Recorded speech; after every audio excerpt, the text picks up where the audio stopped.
You're watching the Nationwide Bassmaster Opens live.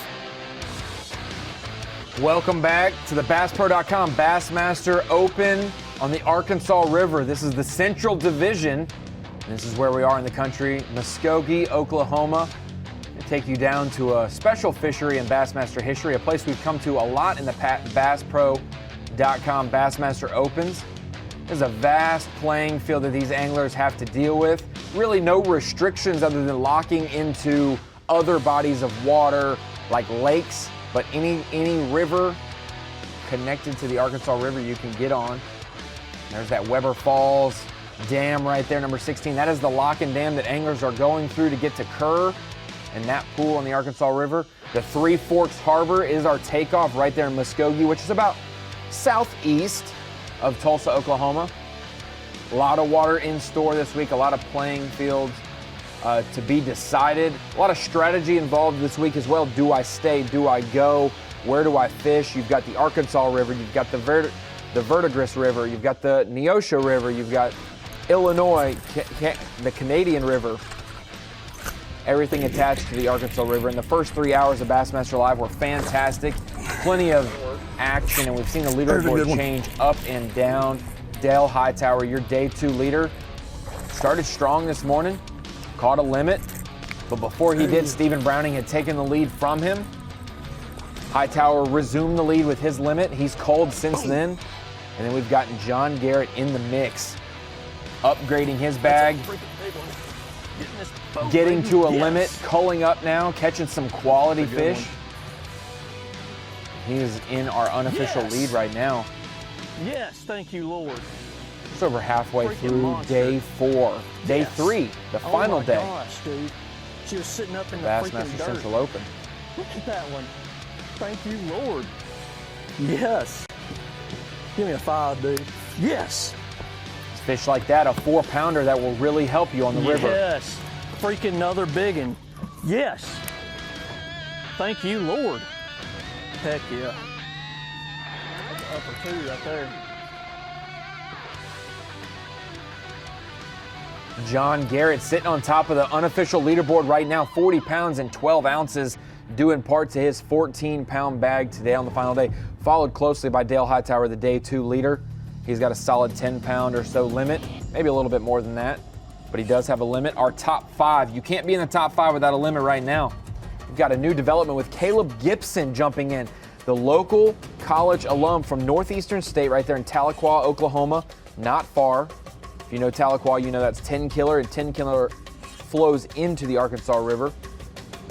So Caleb Gibson jumping in with an 11-pound limit, putting his hat in the ring there for a win, and Brandon Polinick wrapping up the top 5. We've got 12 anglers fishing out there right now, and 5 of them with live cameras. Welcome into the studio. We've got a guest with us as well, Ronnie Moore here with Harvey Horn, Bassmaster Opens champion Harvey Horn, and you did so right here on this fishery. You know, Ronnie, it was a great experience for me to be able to win on the Arkansas River, and to come back here this year and not fish was pretty tough. But there was simple reasons that I ended up fishing the Eastern Opens this year. And to be able to watch my travel partner, Dale Hightower, out there and be in contention for the win is pretty awesome. It is going to be an interesting final 3 hours because we've had some neck-and-neck action. We've had guys basically fishing across the river from each other, catching them back and forth. And we have all those anglers who went down and locked into the Kerr pool. We will break down who's there and what they've done so far. But that Kerr pool has played all week. Due to the locking issues with the barge yesterday, some of the guys didn't have the weight that they expected, and that shortened day is not a benefit to them. Today, they'll have a longer day, and this looks like a new fish catch. This is live with John Garrett right now. He's putting it on them today. The area that he's fishing there, it's kind of an undercut bank. It's got a lot of timber on it. I forgot which one my little one was. If this fish doesn't help, then he's got a really good bag. Not really surprising. Just that general area around takeoff, the 2 miles up and 2 miles down, holds a lot of fish all year. It's not just retreads like everybody thinks. That area has a great population of bass just because they like to live there. John Garrett's been going off since our break. He took the unofficial lead right before we went to break. and has since culled out. We'll be able to see some of his action that he's done while he figures out what his small fish is live right now. Probably be able to see a couple of the catches that he has had during this break, which has helped him get to over 14 pounds. He had 15 even on day one. And with him almost having 15 pounds today, that's what you want. Your best bag of the day, your best bag of the week on the final day when it matters the most. Yeah, anytime you can go out and have a solid championship day, that's key to getting any type of victory. When I was there in 2018, I progressively got better every day, and on the last day I had 18.8, I think. It's a unique fishery because you can actually get better as the tournament progresses, and that's what we're seeing here. Oh yeah.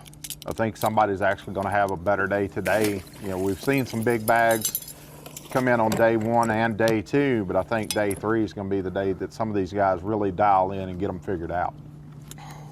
Got another. He's going to update his bass track right now. I'm going to give you an update. Chris Jones, that name sounds familiar because he has an Oklahoma hammer, fished the Bassmaster Classic in 2014 after winning this very event in 2013. He just popped into Bass Track with a 15-pound limit. Best bag of the day on Bass Track and the best bag from the Kerr pool. And he's got it in store for him. He's only 2.5 pounds behind John Garrett right now. But this isn't counting, Bass Track isn't counting John Garrett's current cull that he is making. You notice we can see some rain falling now. Rain on that river system is not conducive to good fishing. Most of the lakes and stuff we deal with, it does help, but on that particular river system, for It's so whatever humid, reason, my glasses are just freaking fogging constantly. they don't really like to bite during the rain. That's what Chris Jones said yesterday. He said, who's going to adapt? I made a Do they specific go note. away on live? He said cloudy and rain equals they get off the wood, Yep. or they don't bite as Okay. good around wood. So that's why he's fishing grass down in Kerr. Yeah, Maybe we'll get they actually kind of just move out and suspend off the end of the trees. You know, Dale was talking about that this morning. The fish that he was catching were on the ends of the trees. Well, they'll actually move out and suspend. They can still be caught. I fished a couple events down there years ago that we actually caught them on spinnerbaits off the ends of the trees where the fish were suspending. Maybe get an update on John Garrett and see how his day has been since, wow, first cast after a cull, another one.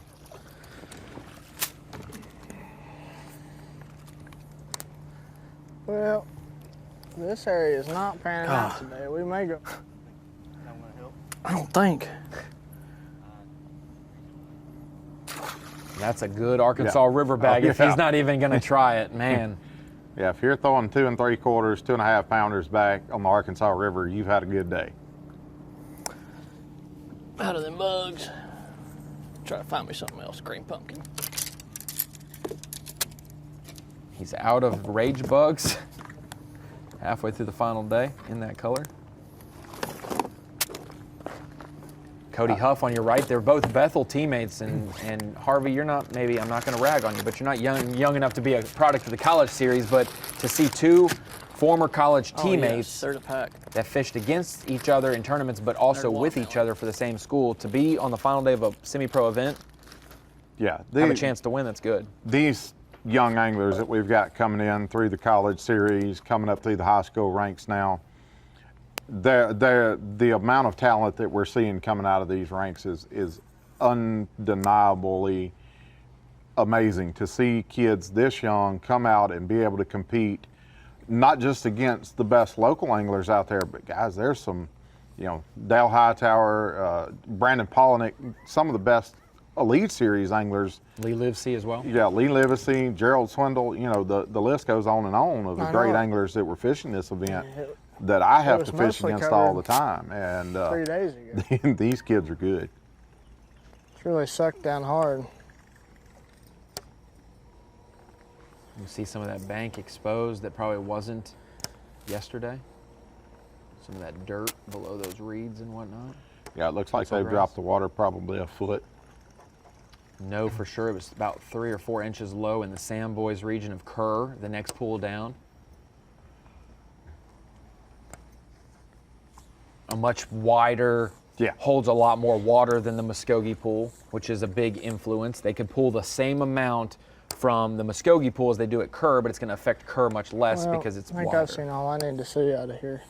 We're going to fish one more stretch on the way out of here, and let's roll out.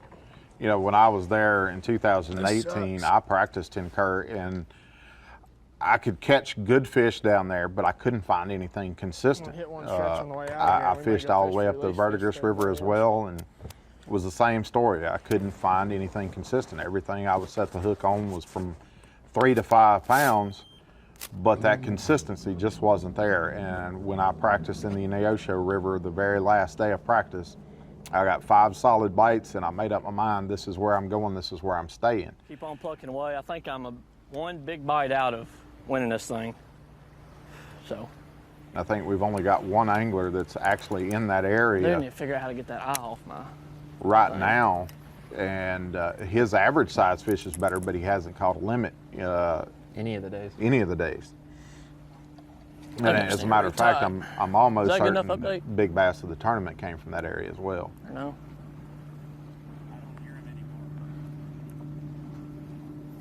Yeah, John, why don't you give us an update? Well, I'm catching fish pretty good. Just broke an eye on my rod. I think I have around a 15-pound range, but I'm not real sure. Most of them fish are pretty skinny and beat up. I'm just gonna stick it out. So far, so good. I think I'm a big bite away from Finally got one. winning this thing. So far, so blessed. Thank you, Lord, for watching out for me and making this decision to stay here. Giant head. I thought it was like a 4.5 pounder. Can't complain about today. Been awesome. Yes. Yes, thank you, Lord. Freaking monster. She was sitting up in the freaking dirt. Look at that one. Thank you, Lord. Yes. We're watching some of the catches Give from me a John five, Garrett's. dude. Yes. So far, so blessed today, as he put it. Can you believe that? That was his biggest of the day right there. But man, the ones he's throwing back and Freaking not another culling big- with or whatever, Yes. he has definitely 100% in my right mind there. a 4-pounder and 4 2.5s at minimum. Yeah, he's actually got 2 really good fish today. Yeah. I think he's Oh got my one gosh. that probably is going to go over 3.5 pounds. He's got Yes. another one that's going to push 4 pounds pretty hard, if not over 4 pounds. God, that's another good one. And to be able to go out and Look do at this that on one. the last day, Number 5. after all these fish have been beat up by Another solid what fish. did we have? 197 Thank you, boats. Lord. Yep. It's pretty awesome. And it's a switch up. For those just joining us, John Garrett's hard charge on this whole event. He's been in the top 5 every single day. He had 15 pounds Yes. even day 1, 11-12 Yes. yesterday, but 11-12, a That drop call. off in weight, actually moved him into 2nd place. And then today, he's got 15 estimated on 15 estimated on Bass Track right now.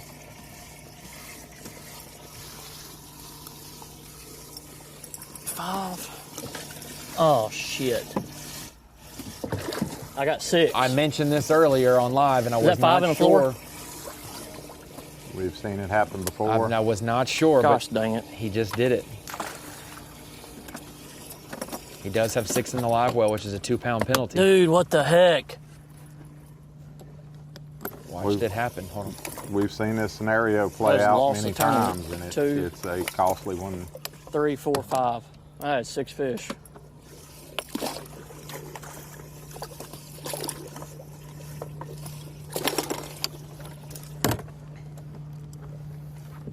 Dude, what the heck?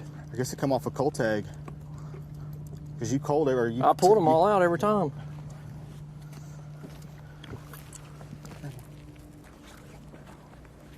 I think I just lost the tournament.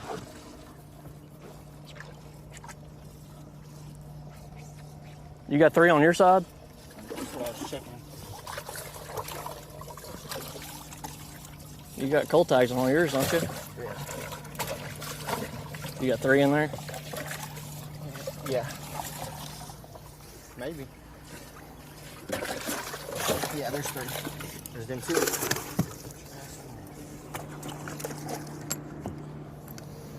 Oh, man.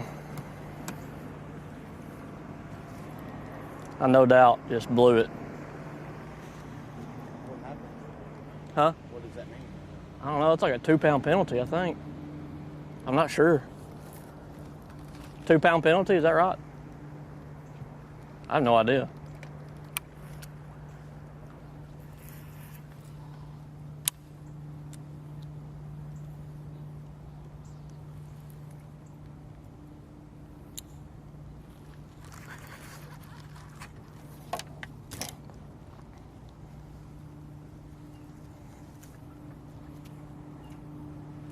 That's going to be a costly mistake for that young man. That is brutal. And I thought it, and I'm not going to be like, oh, I was right. But me and Stetson during commercials were like, I swore we've seen him catch 6 keepers when he said he had 5. He's calling Chris Bowes right now.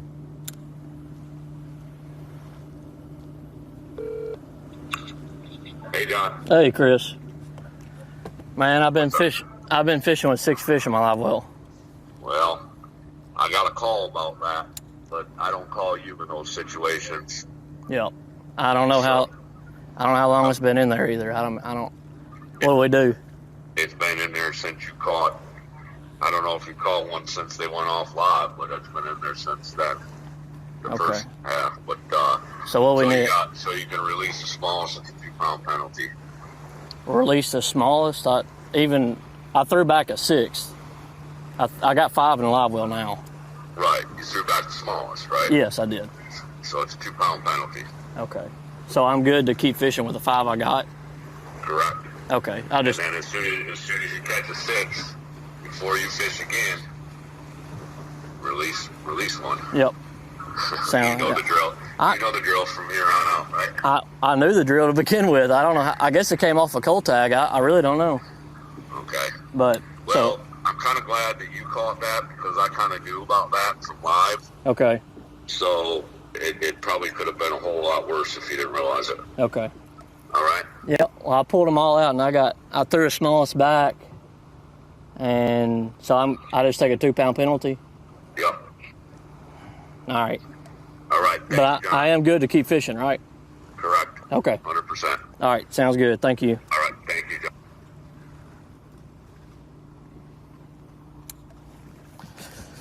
Oh. Well, I did have 15 pounds. I don't know how it happened. I didn't see it. Dude, it had to come off one of them cold tags.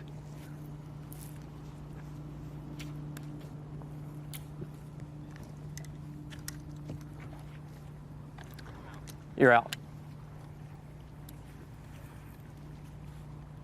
Crucial error. We've seen it time and time again. Shane LeHue missed the top 10 cut at Lake Eufaula by this culling infraction. Brandon Polinick has had those before in Elite Series events. Did he start at the other end? It's been crucial to do that. And sometimes, man, he got on a roll. Dang. I mean, he caught 3 or 4 keepers in 12 minutes. Yeah. And you just lose track of what's in your mind, and you're like, I got to get back 2 out there. pounds is biting. freaking giant. Yeah, we've all had those instances where we've been just catching them back to back to back. The heat of the moment, you can actually lose track really, really quick. Luckily, in my career, I've never had that happen, but you know, I've seen it time and time again where anglers just get in a big hurry, and that happens, and it costs them dearly.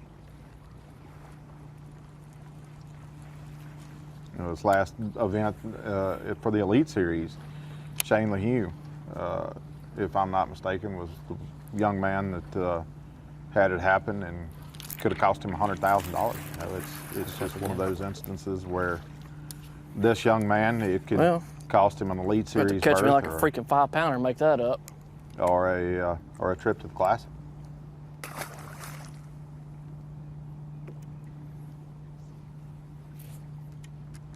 Dude, I just cost myself a win. You know what?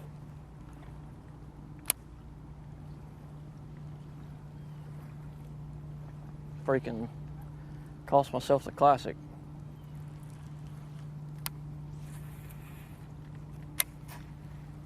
Did I not cold one time? Nope. I thought you Thought you put them on a beam every time.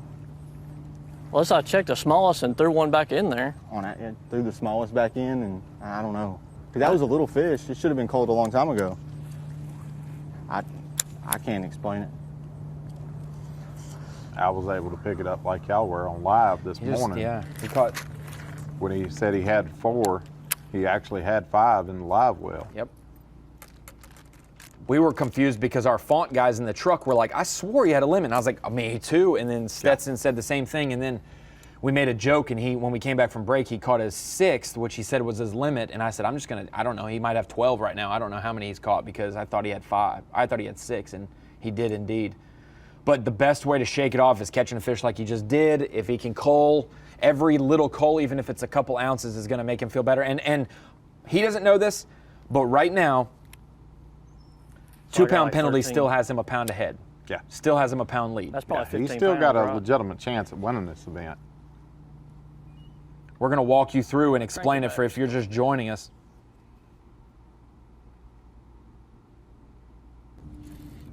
So this morning he started out small keeper on a crankbait. He's been rotating between a crankbait and flipping a rage bug. There was his first keeper. It's probably the one he just let go. Got his second keeper on a crankbait as well, right there at the boat. That's a freaking big one. Thought this one was a 4-pounder, but it ended up being about a 3 probably. That was number 3 for the day. It's a good one. Giant head. I thought it was like a 4.5-pounder. Then this was number 4. Yes. This was the actual 4-pounder, his biggest fish of the day. Freaking monster. Yes. She was sitting up in the freaking dirt. Look at that one. Thank you, Lord. Yes. Give me a 5, dude. Yes. Can you believe that? I seen you set the hook on.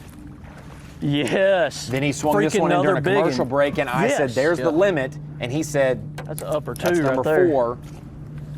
And when we went to a commercial break, we came back, and he ended up catching this one out of commercial break that he claimed was his limit. Freaking big one. Yes. God, that's another good one. Harvey, he'll say something at the live. Look at that one. Number 5. Yep, right there. He thought it was another number 5. solid fish. Thank you, Lord. And then this was keeper number 7, which he started culling right now. He culled after that one, but didn't have to worry about 3 or 4 of those fish in the live well because they were solid ones. He only had 1 or 2 that he needed to look at, and that is how we are sitting right now. John Garrett with a 2-pound penalty to his weight today. Drops him back, but he has a 2:15 lead on Bass Track right now. And that's with 15. I think he's got a little bit more than 15. Yeah, I do too. I think he said more about 16 and a half, 17 pounds. You know, we all kind of undercut our fish a little bit when we're out there, unless you put them on scales, and some guys do. I've started doing that this year. Hopefully in the next two or 3 tournaments, I'll actually be able to use my scales.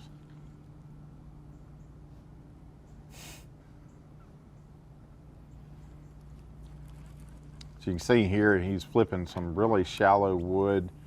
That bank is probably only about a foot or 2 deep, and then it drops off. Got Dale and John close together. Current's pushing. I think they're actually just thinking, across the why are river we going from so each other. fast?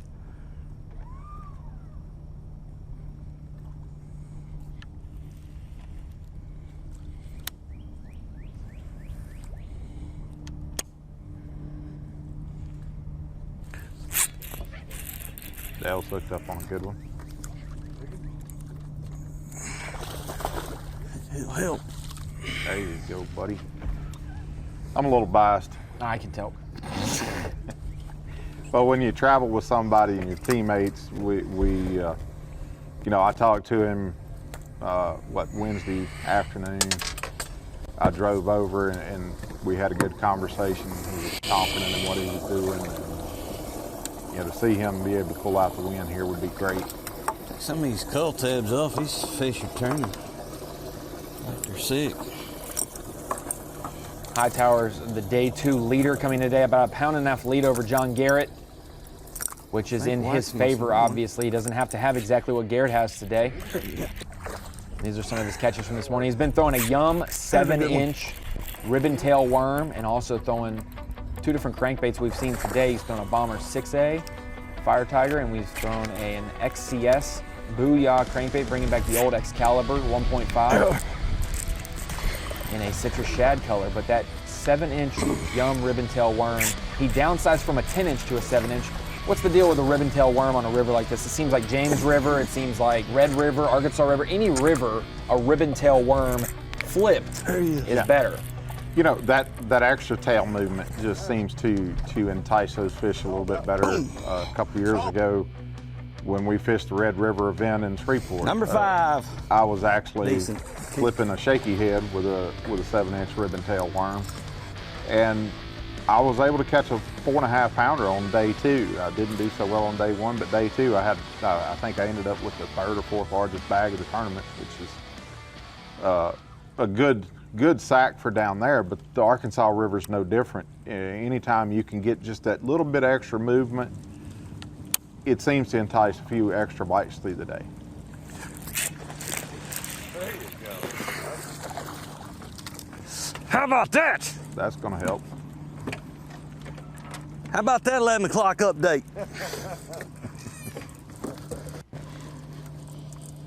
Good fish for Dale Hightower just after culling. Solid fish there. That helps the cause. You know what? Not a blemish on that fish. That might not have been caught this week. Yeah, there's a whole lot of fish that live in that area that'll be non-retreads, as I call them. Yes. They're just resident fish that live there. You've got so much inflow coming in from the Arkansas River, the Verdigris River, and the Neosho right there that just the amount of fresh water flowing into that area keeps those fish resident. Dale Hightower with a key upgrade. Man, John Garrett's probably got a crazy emotions right now after realizing he has a 2-pound penalty to his credit today, to his disadvantage. Now seeing Dale Hightower across the river maybe catch that one. He knows he's got to catch him because How about Dale that Hightower, 11 o'clock update? Day 2 leader, is coming on strong at 11 o'clock Central Time. John Garrett's still in the lead. That weight does not reflect his 2-pound penalty because there's still a lot of fishing left to be done. We will add that up at the weigh-in. That will not reflect on Bass Track. Chris Jones, hard charge, the local favorite, pushing to the top of the leaderboard. We'll be right back after this commercial break. Bassmaster.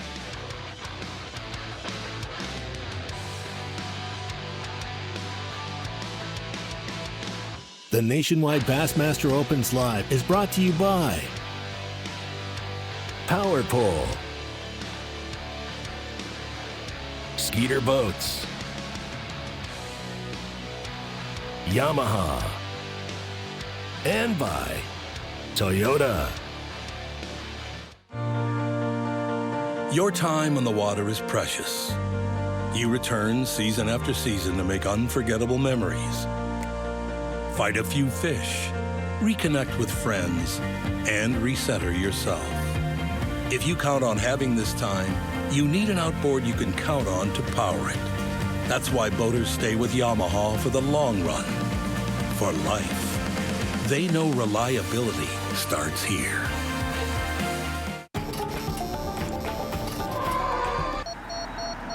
Pre-collision system, standard, on the 2020 Tacoma, so you can go from one epic playground to the next. If you want to play, you need the Tacoma. If you want to know how the best anglers always seem to find fish, stay on fish, and be in the right place at the right time, don't ask them. Just look at the name on the side of their boat. The one that's built 10 million motors, shallow water anchors, and more. No angler's gonna tell you their secrets, but they don't have to, because you already know. Minn Kota, fish for more. In the wild, nature dictates that when it's time to eat, animals will instinctively find and devour the meal that satisfies them most. In the water, Berkeley Powerbait's scientifically proven formula triggers the natural predatory instinct in bass. Now available in a plethora of shapes, sizes, and colors. Berkeley Powerbait. Fish bite and won't let go.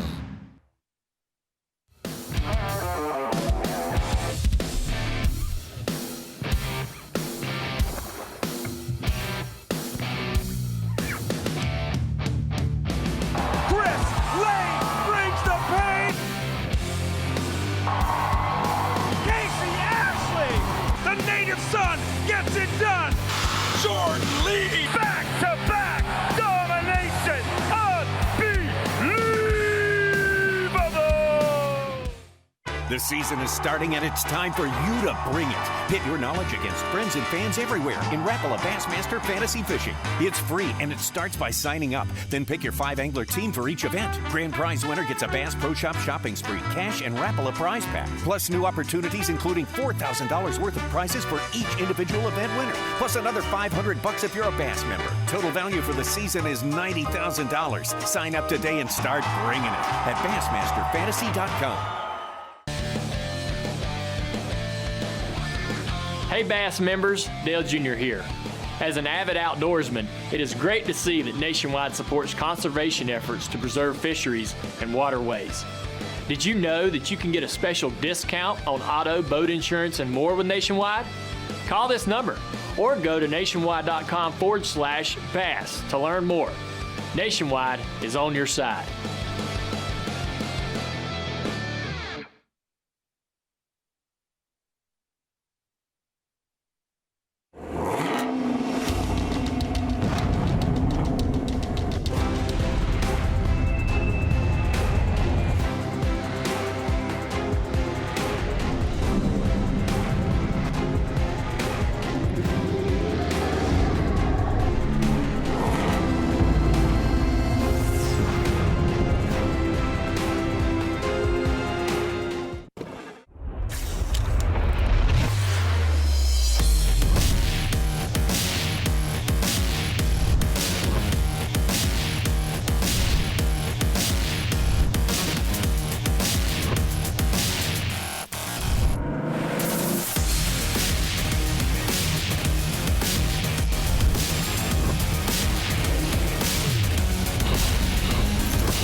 Bass fishing, then show your support by joining B.A.S.S today.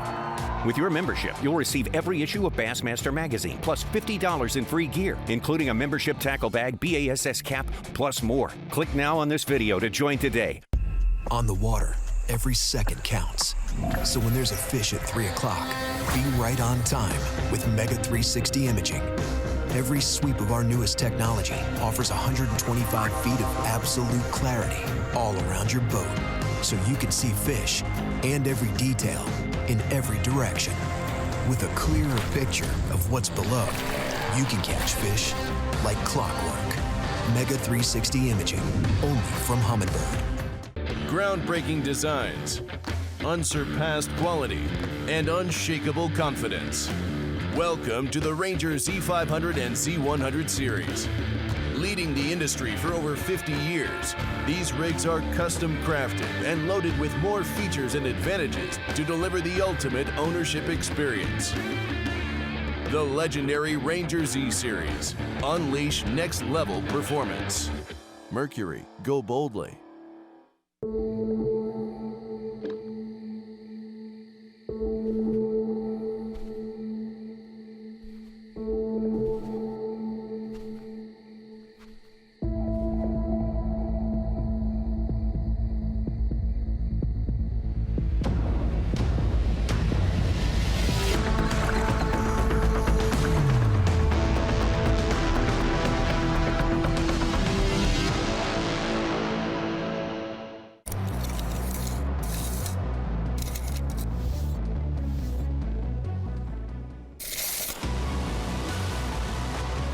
This reel allows you to cover more water, make more casts, giving you more opportunities to catch more fish.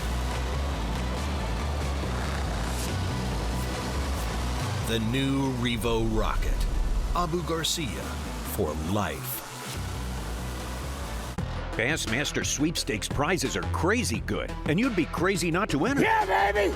Enter now to win a fishing trip with 50th Bassmaster Classic champion Hank Cherry. Trip includes airfare, rental car, hotel, and $500 cash, plus a Basscat Saber FTD with Mercury 150 Pro XS Garmin electronics, and an amazing prize pack. Total value more than $50,000. There's a 100% chance you won't win if you don't enter. Go to Bassmaster.com and up the odds in your favor. It's fast and easy, and who knows, you could win.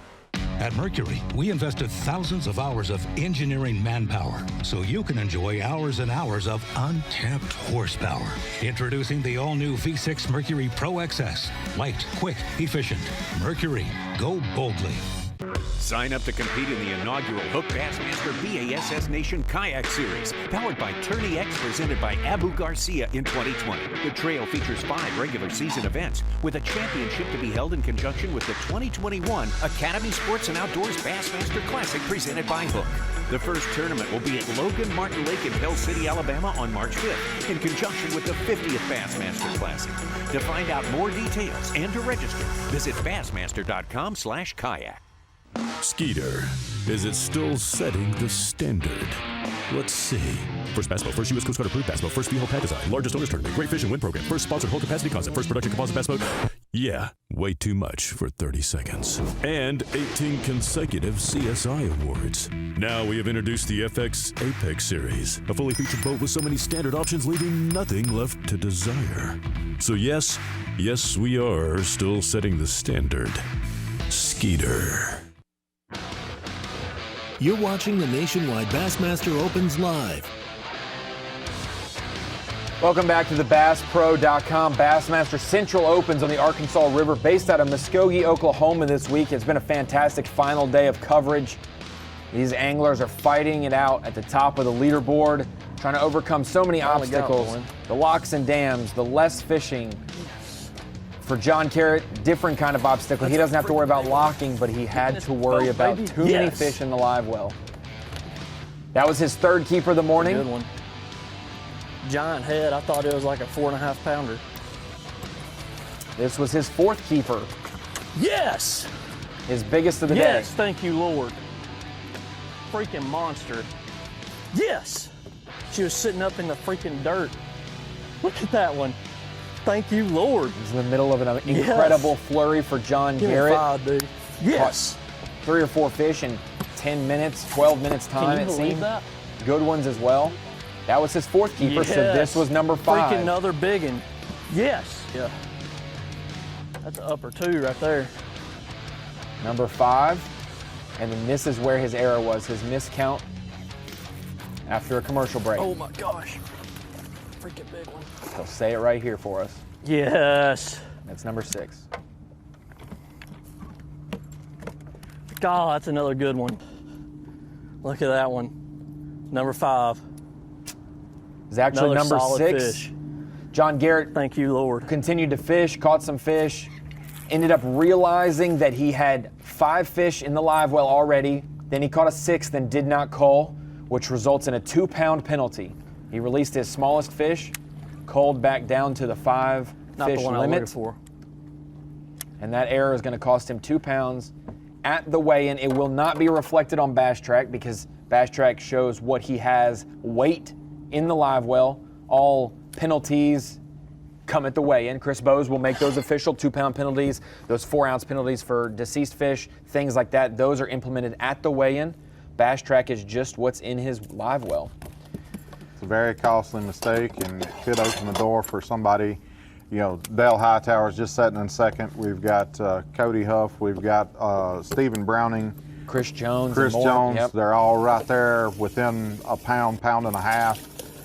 Could open the door for one of those other anglers to jump in there and get the win. This is when he realized it.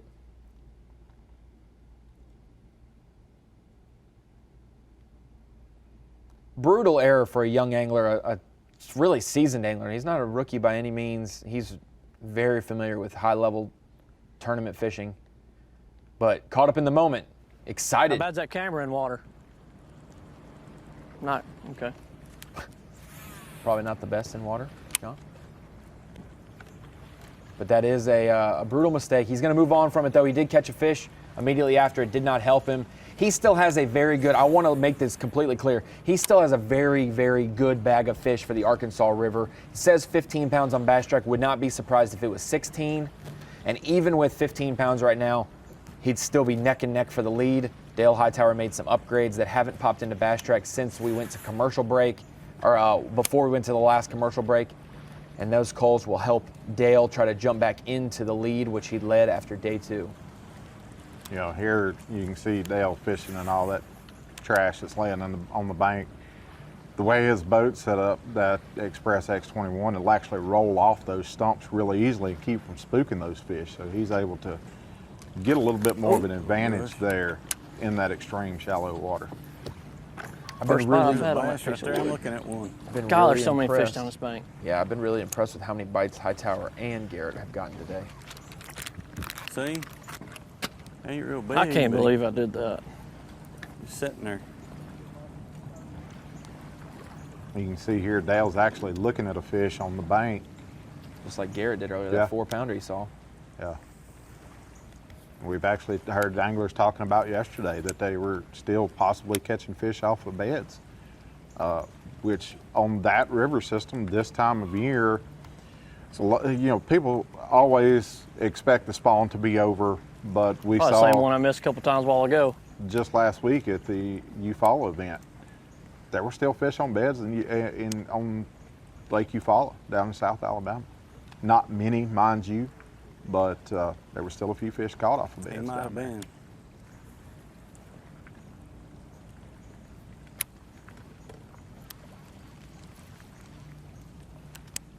The only thing that'll help John Garrett's mental mindset right now is a cull. That's the. You can catch 10 more fish that don't help you, but as soon as you cull, you feel like you have you etched away at that 2-pound penalty that's now weighing on your shoulders.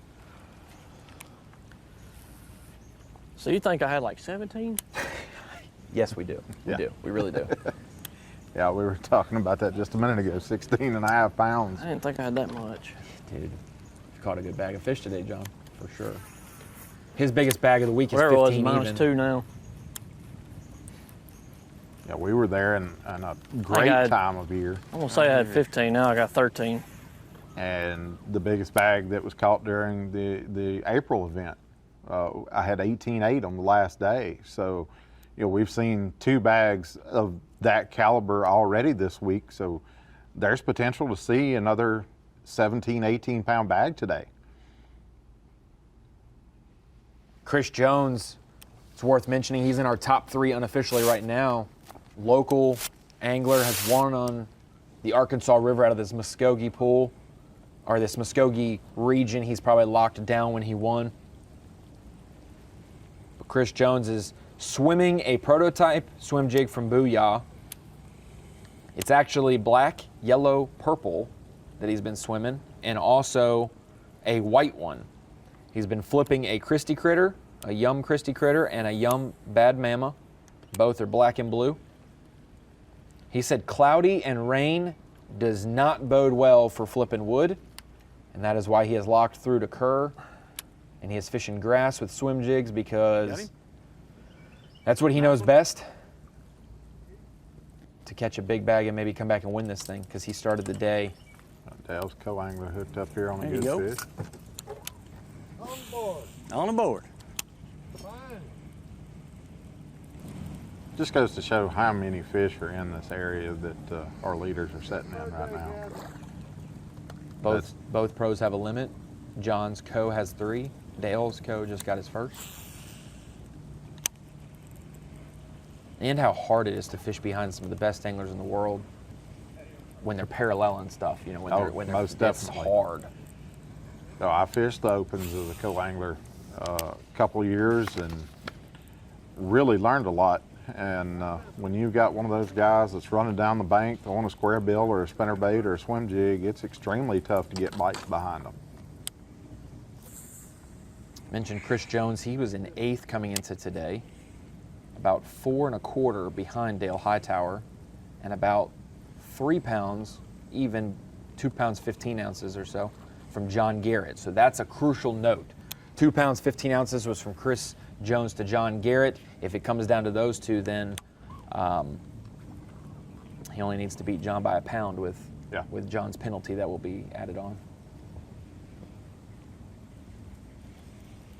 Still haven't seen those fish that Dale caught, whether they upgraded him or not. Yeah, they for sure did. I think when his limit initially was for 10 pounds, probably had 1 or 2 that were 2.5s, and everything else was 2 or to 1.5.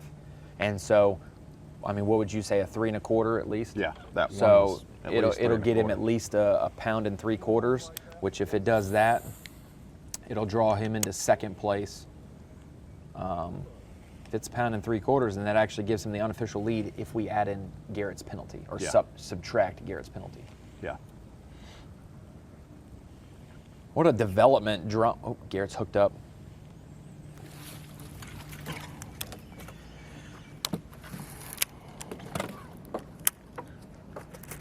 That one might help.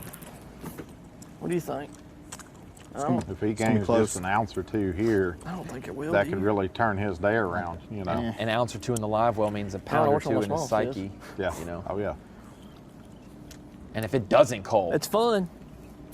He definitely has 17 if it doesn't cull. 16 to 17. Yeah, that fish looks to be 2 3/4, maybe 3. The last 2 fish we've seen get caught, Dale Hightower's big one and that one, have both been pretty, really green, really clean white bellies, not beat up at all. Might be that red one. I think it's the smallest. You just caught the black one? Huh? You just caught the black one? Yeah. 3 box here with Cody Huff, Dale Hightower, and John Garrett as Garrett tries to cull. Let him get through that process. Might be the yellow. It might be. He does have a lot of very, very similar fish.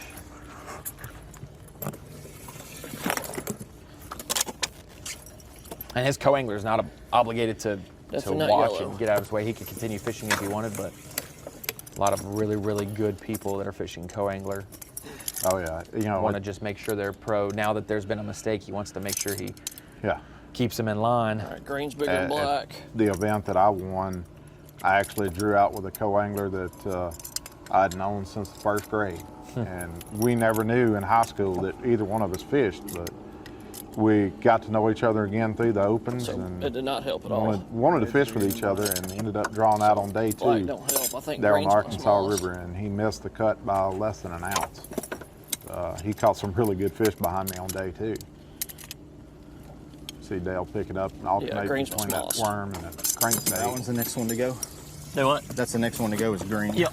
That might be easier to remember. Green equals go. Now we just got to make sure John Garrett doesn't cull twice when he catches the next one, just to be sure. He don't want to cull down to 4. Yeah, you he is on high alert now. You definitely don't want to make the mistake. I have done that in a tournament, not a bass event, but I have done that in a tournament where I culled the fish. And I had 6 fish in my box, and I don't know how long I had them in there or how I got 6, but it's going to probably cost me winning this tournament and going to the Classic. So unless I catch me a 4-pounder, then probably not going to win. But man, I've had a good day. Without that penalty, I'm sitting at like 15 pounds. So don't know exactly what I got, but probably 13 to 14 range with the penalty if I was a guessing guy. Man, I've had a fun day. Even though I made a mistake, I was really blessed just to be catching these fish today, and Lord help me make the right decision on staying here and trying something completely different. So I cannot complain. You know, if it's meant to be for Dale, it's meant to be for Dale. If it's meant to be for me, it'll happen that way. So man, I can't complain. I've had a great week, but man, my stomach's been torn up about that 6 fish. It was already torn up this morning to begin with about me being nervous, but it's just, I made a mistake. I'm not sure if it slipped off a cull tag or if I had 5, or if I had 5, I thought I had 4 to begin with. I'm just not real sure what happened, but something happened along the way. So fingers crossed I catch me a big one. It's hard to cull a 3-pounder on this river. Just not many fish that size live here.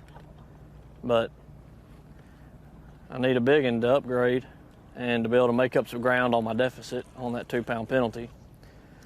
But overall, can't complain. Great day, fun day. Catching them flipping. They're pulling hard, biting hard. Big rod, big line. It's really fun, that's for sure. You know, just doing what I love, and man, I'm having a ball. That's for sure. Can't complain with whatever happens. So you can really see how close John Garrett, Dale Hightower, and Stephen Browning are fishing in the river right now. I'm gonna run down there and work my way back. Hightower's just behind Garrett, and across the river is Browning. These anglers are all vying at the top of the leaderboard as well. And I know we're gonna watch Dale Hightower fish while John Garrett makes that move. Garrett said it's really hard to cull a 3-pounder on the river. My math is if you have 5 3-pounders, you have 15 pounds, and we know he has 2 that are bigger than 3. He definitely has more than 15 pounds, so his penalty won't drop him to 13. It'll probably drop him to 14 to maybe 15 pounds. Yeah, which is status quo of what Bass Track says. Yeah, that's about what I had in mind myself. Yeah, it's amazing to see. Well, we've caught a lot of fish today. We just, I just feel like we need a couple more better fish. All of them we got right now is just kind of cookie cutters. I have one decent one in there, close to 3 pounds. Rest of them I think are 2 1/4. And I believe to win I'm gonna have to have a couple big fish. 3.5 to 4 pounders. Gain me a couple more pounds.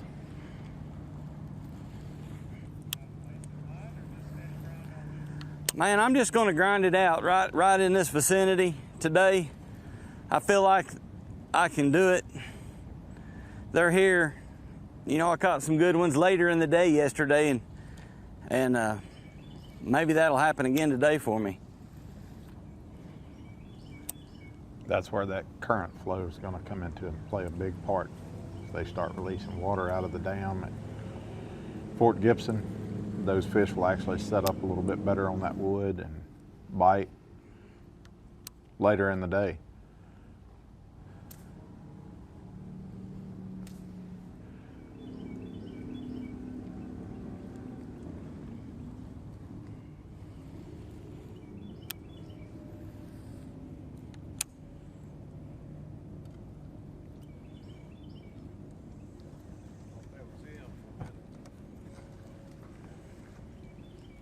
Hightowers made some great decisions this week. Had fish down in the Tamaha region of Kerr. I think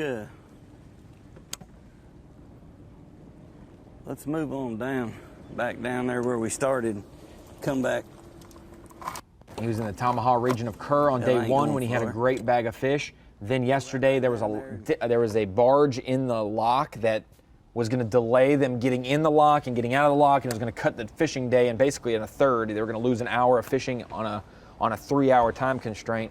So Hightower decided to turn around and hightail it back towards takeoff and fish this stretch about a mile or two, a mile south of the takeoff, a mile north of the takeoff, and it's yielded him a solid bag yesterday to move into the lead, and then another solid bag today, and it's yielded good bags for Stephen Browning and now also John Garrett. That's the same area that a lot of the guys were fishing when we were there in 2018.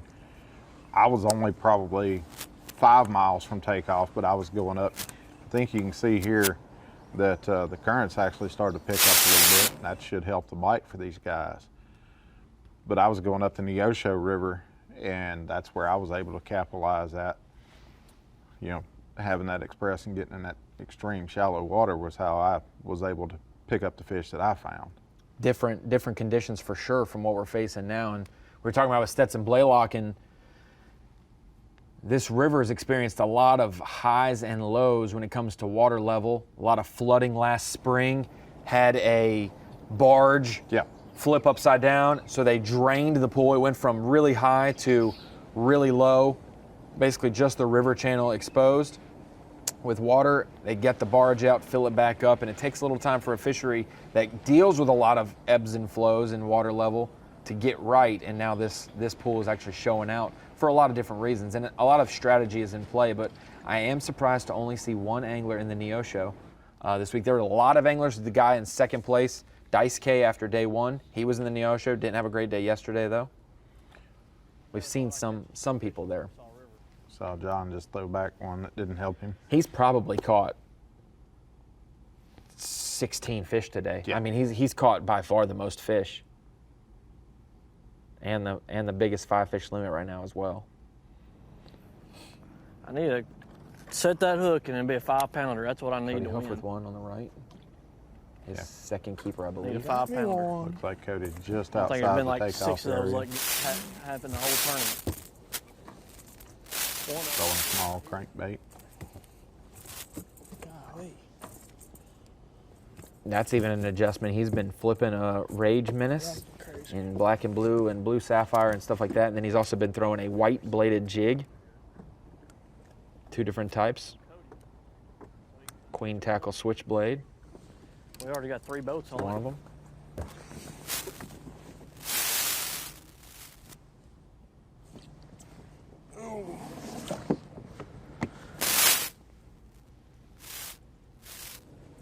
Looks like Cody dropped that one in the live well.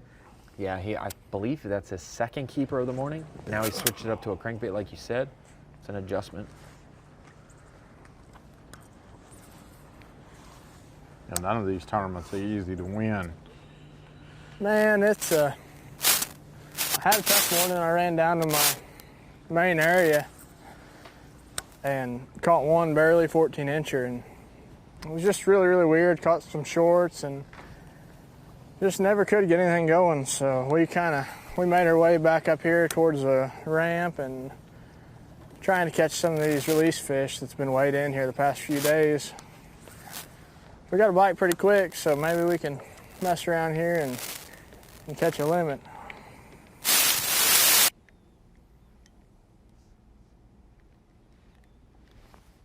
You know, these tournaments are never easy to win, like I was saying earlier. And when you have the best of the best local anglers, plus some of the best Elite Series college anglers out there, to be able to pull off the win this week on the Arkansas River is going to be an accomplishment. 100%. You've got guys like Stephen Browning who have won on the Red River twice, and Ross Barnett as well. Chris Jones, local favorite.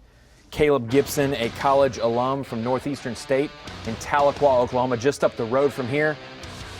Brandon Polnick, Lee Livesey, Dale Hightower, Bassmaster Elite Series pros all fishing. You've got guys like Mark Watson who've caught 7 fish to make it to the final day. Yeah. He's got 3 fish today, but they're all quality fish, and that's going to burn him not having 5. So a guy like John Garrett who has 5 fish, a guy like Chris Jones, Dale Hightower, guys who have caught a limit every day, super crucial. And Chris kept saying that I had to make sure I went and got a limit each day and did what I needed to do, because that is all you can do. Bring 15 to the scales for your 3 days of competition, and the weight will be what it'll be, but you got to ensure that.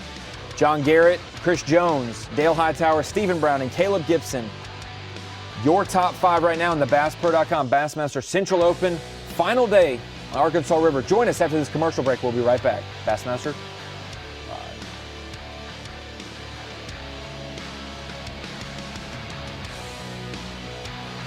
Live coverage of the Nationwide Bassmaster Opens Live will return after this short break. Your time on the water is precious. You return season after season to make unforgettable memories. Fight a few fish, reconnect with friends, and recenter yourself. If you count on having this time, you need an outboard you can count on to power it. That's why boaters stay with Yamaha for the long run, for life. They know reliability starts here.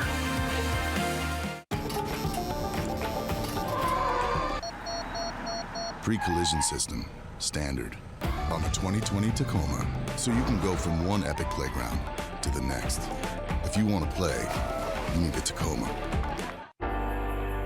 If you want to know how the best anglers always seem to find fish, stay on fish, and be in the right place at the right time, don't ask them. Just look at the name on the side of their boat.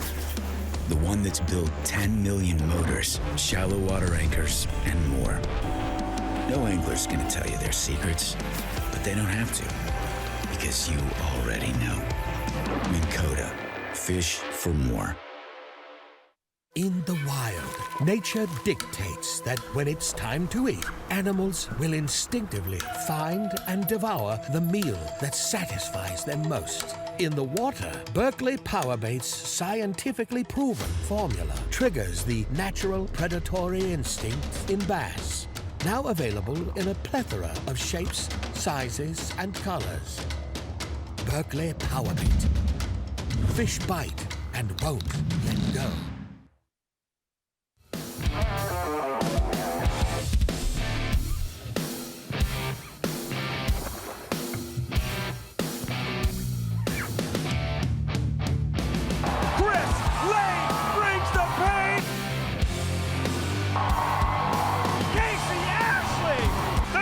Son gets it done.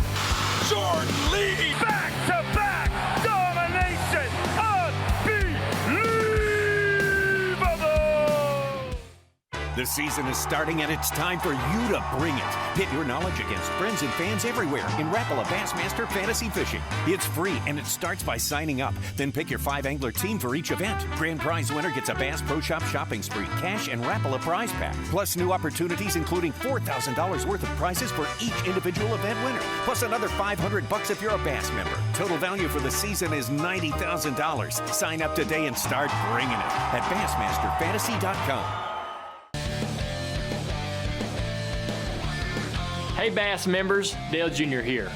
As an avid outdoorsman, it is great to see that Nationwide supports conservation efforts to preserve fisheries and waterways.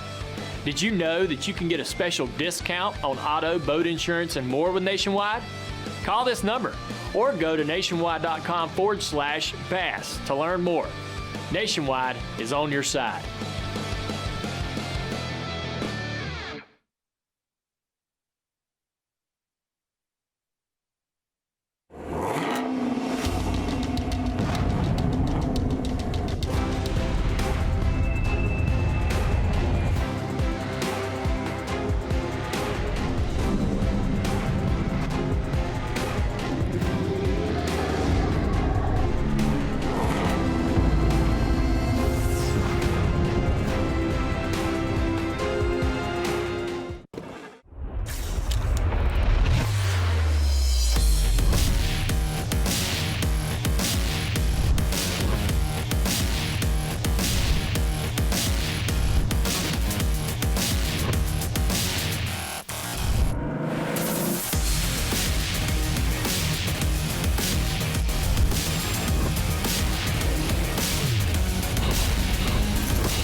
Bass fishing, then show your support by joining B.A.S.S today.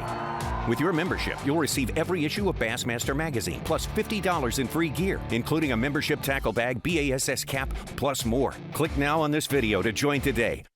On the water, every second counts. So when there's a fish at 3 o'clock, be right on time with Mega 360 imaging.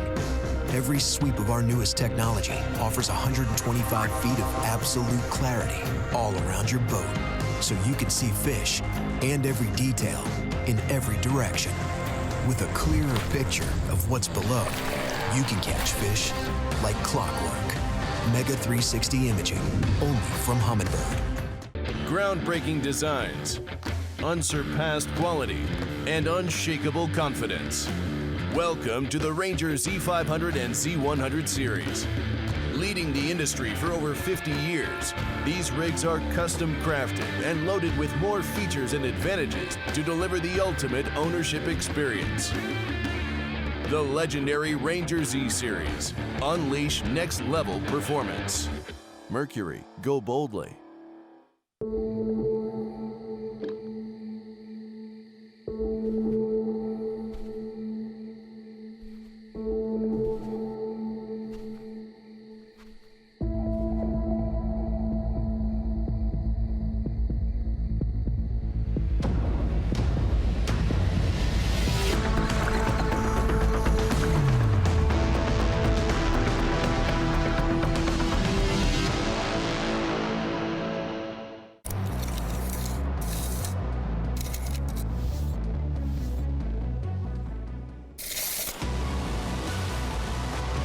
This reel allows you to cover more water, make more casts, giving you more opportunities to catch more fish. The new Revo Rocket. Abu Garcia for life. Bassmaster Sweepstakes prizes are crazy good, and you'd be crazy not to enter. Yeah, baby! Enter now to win a fishing trip with 50th Bassmaster Classic champion Hank Cherry. Trip includes airfare, rental car, hotel, and $500 cash, plus a Basscat Saber FTD with Mercury 150 Pro XS Garmin electronics, and an amazing prize pack. Total value more than $50,000. There's a 100% chance you won't win if you don't enter. Go to Bassmaster.com and up the odds in your favor. It's fast and easy, and who knows, you could win. At Mercury, we invested thousands of hours of engineering manpower so you can enjoy hours and hours of untapped horsepower. Introducing the all-new V6 Mercury Pro XS. Light, quick, efficient. Mercury, go boldly. Sign up to compete in the inaugural Hook Bassmaster B.A.S.S. Nation Kayak Series, powered by Tourney X, presented by Abu Garcia in 2020. The trail features 5 regular season events, with a championship to be held in conjunction with the 2021 Academy Sports and Outdoors Bassmaster Classic, presented by Hook. The first tournament will be at Logan Martin Lake in Bell City, Alabama on March 5th, in conjunction with the 50th Bassmaster Classic. To find out more details and to register, visit Bassmaster.com/kayak. Skeeter, is it still setting the standard? Let's see. First bass boat, first U.S. Coast Guard approved bass boat, first V-hull pad design, largest owners tournament, great fish and win program, first sponsored whole capacity concept, first production composite bass boat. Yeah, way too much for 30 seconds. And 18 consecutive CSI awards. Now we have introduced the FX Apex Series, a fully featured boat with so many standard options, leaving nothing left to desire. So yes, we are still setting the standard. Skeeter. You're watching the Nationwide Bassmaster Opens live. Welcome back in. It is the Nationwide Bassmaster Opens live, and it's the BassPro.com Bassmaster Central Open at the Arkansas River out of Muskogee, Oklahoma. That's your unofficial leaderboard right there. That tally, John Garrett, Dale Hightower, within 2 pounds, 3 ounces of each other. But we know, if you've been watching, it's in reality a 3-ounce gap unofficially between the two, because John Garrett's culling infraction will hurt him 2 pounds at the weigh-in. Chris Jones, local favorite, jumping up from 8th place. He's the best angler that locked through so far today on Bass Strike, sitting in 3rd. Stephen Browning, staying close to the ramp like Hightower and Garrett, sitting in 4th. Caleb Gibson, local college alum from Northeastern State, right up the road in Tahlequah, Oklahoma. He's in 5th. Elite Series champion, Brandon Polinick, 6th. Spike Stoker, his first ever check on the Opens. It comes in the form of a top 12. He's down in Kerr as well. Mark Watson up in the Neosho made it to the final day with 7 fish. He's got 3 good ones today. It's been hard to catch a limit. He actually hasn't caught a limit either day of competition. If he can put them together today, he'll have a shot. Lee Livesey, Cody Huff, 9th and 10th right now. Cody Huff, the college representative from the last year's Classic Bracket Live. Lee Livesey, Elite Series Pro, and we got to get out with Dale Hightower, who just made a couple key calls before commercial break, and this is what he's done during the going up the big break. one in the water, directly behind it, right on the bank. Oh, get back, baby. Oh, come on. Dale's hooked up on a good one during commercial break. Get in there, that's what I need right there. That's a solid fish. Good bass. Oh. Bam! Now he's definitely over 12. Ribbon tail worm. That's all of 3. Might be closer to 3.5. Yeah, that's what I'm thinking. It's going to be 3 1/4, 3.5 pounder. Those river fish are just so solid. These are living in that wood. Hey, shallow wood. Shallow wood seems to be playing off for some of the guys today. That is a giant snake. Look at it. It's got a fish in its mouth.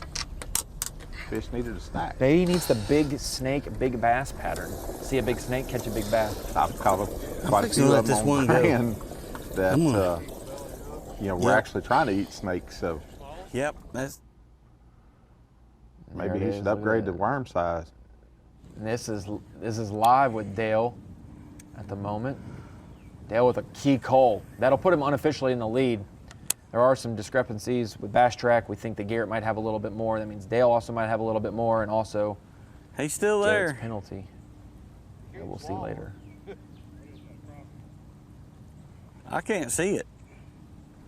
That orange thing, what it's kind of orange. Yeah, it is kind of orange looking. Might be carp. A squirrel? Guess it could be. It's kind of that color.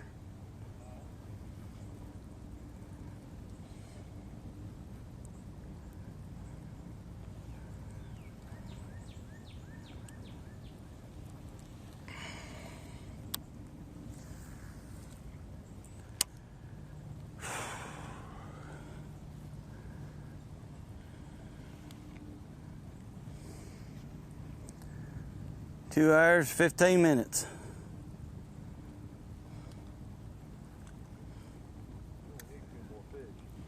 All I need is 2 3-pounders, don't I? I think I got about 12 and a half to maybe 13. I'm thinking upper 12s. Wouldn't be too far off. He's definitely got 2 more that are small that he can cull for sure. Boy, 15 is going to make it tough. I think if I can secure 15, 14 and a half, 15 pounds, I'll have a shot, but I believe I'm going to have that.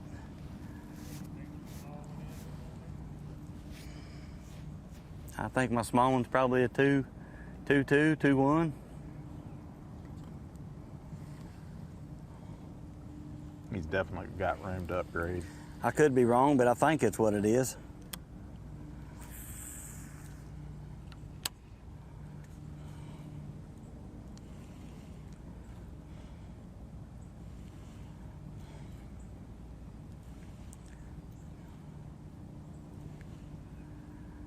John said he had 13, so that's probably been conservative, so he's probably closer to 15.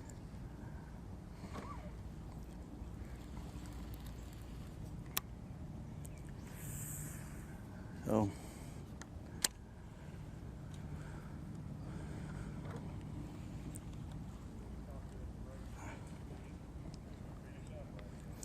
I'm gonna finish it out right here. I've caught two close to 3-pounders, right at 3-pounders here in the last hour. And man, if I can get 2 more of those, that could that'll scare them anyway. I think it'll scare it. Just under 2 pounds.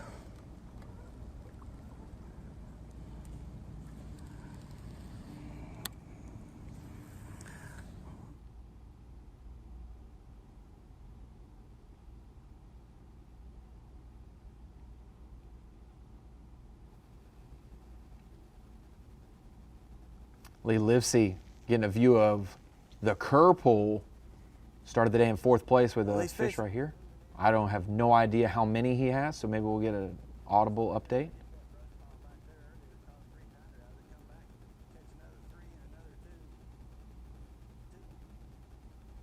Looks like he's flipping. Put the swim jig down. When I was there the first time, I fished it pretty hard, so just tells me that more fish are moving in. They just keep moving up. Small. You know, the current, I ain't so sure that the current's not even slowed down. We were moving pretty good that direction, downstream, and now it seems like the wind's pushing me. I'm not having to do much on the trolling motor, but we didn't have any wind yesterday, or I'm sorry, any current yesterday. We just had wind current. Kind of pushing us like it is right now. It was a little windier yesterday. Really muddied this bank up real bad by the end of the day. Between the wind and the boat traffic. As you can see, it's in better shape today.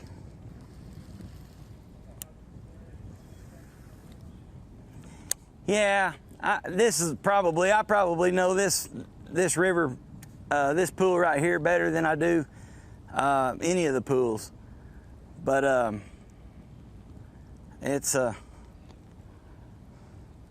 you know, I live about an hour and 15 minutes from here, and I've spent a lot of time on this river over the years, and I'm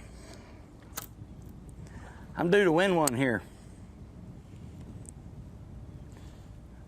I've led day one year here and finished 6th, and I finished 5th here, and it's getting old. I'm ready to win one.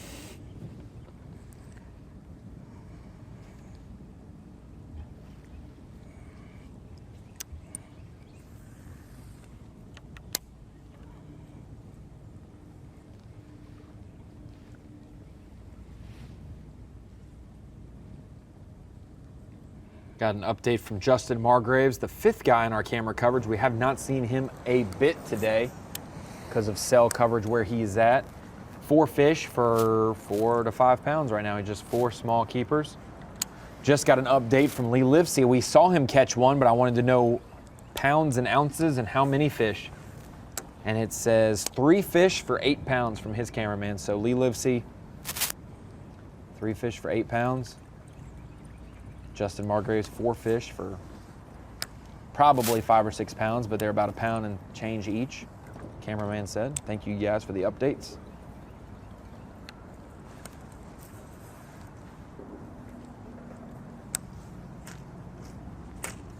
Doesn't change the leaderboard too much. 8 pounds and change for Livesey. We'll move him into the top 6 for Margraves. I'll just move him into the top 9 or so, move him up 2 spots. John Garrett with a fish that probably will not call for him.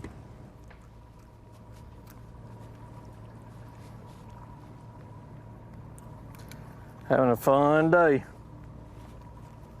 Good times day.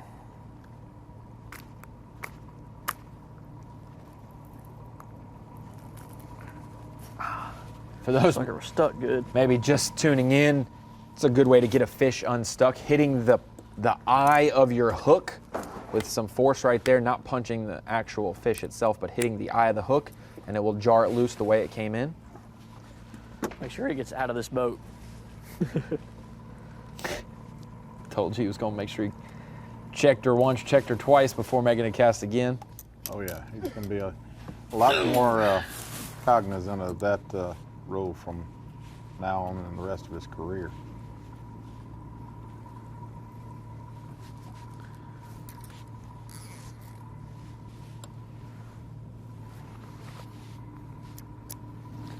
You'll notice these anglers are really covering the same stretches of water over and over again. It's just a testament to how many fish that live in this small area. And how it can just replenish with the change in current or the time of day or a little bit of wind. You'll always have certain fish that'll move up shallow and feed, then they'll fall back off and get out in that little bit deeper water throughout the day, and that's what you want to capitalize on, those small windows when you have a group of fish moving that's a big one. John Garrett's co-angler. That's what you needed, you know what? That's a toad.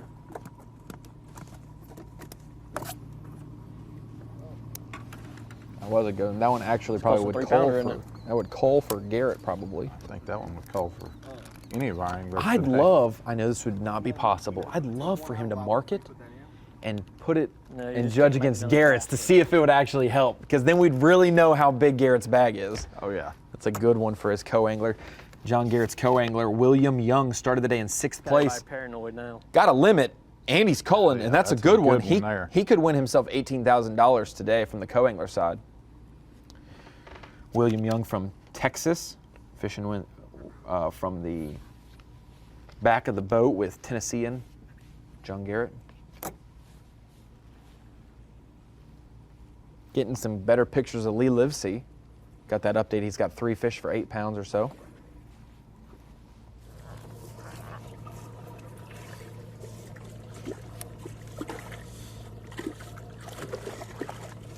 He's actually fishing an area down in a curve that I'm fairly familiar with. So that one's that one. Right there.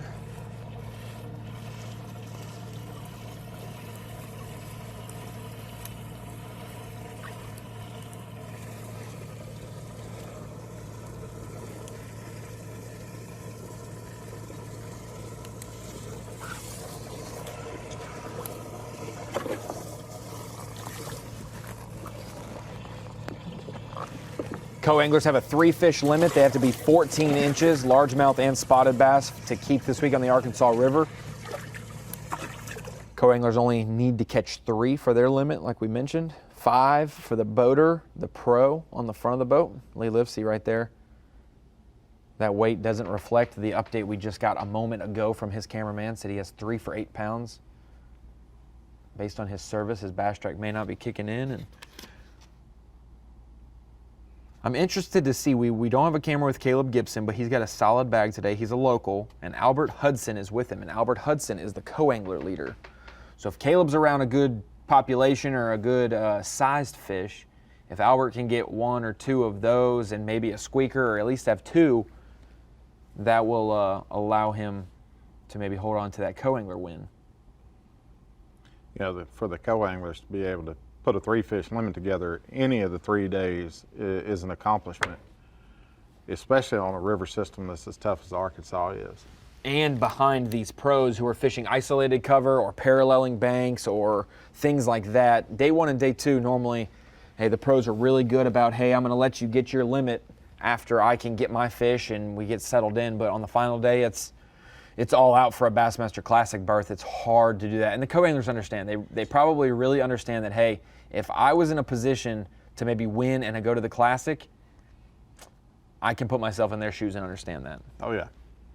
I've been there before. I actually fished as a co-angler, so I understand from the co-angler standpoint what you could potentially do to win the tournament, but you also want to be as respectful as possible to your boater, because I mean those guys are trying to make it to the Classic. Some guys are trying to make it to the Elite Series, and you know you want to help those guys, give them every chance they can to catch the biggest bag possible. One thing that's good for the co-anglers this week, they do have a pretty good paycheck as well. The co-anglers, the winner of this event, $18,000. The second place gets roughly $4,300. Not a bad payday. And it goes down from there. So if you want to be a pro one day, great way to do it is fish from the coast side. And as a co-angler, you can break through, win one of these things, or get a top 5, and there's your seed money to maybe fund the Opens entry fees and to get into those the next year if you already have a boat at home.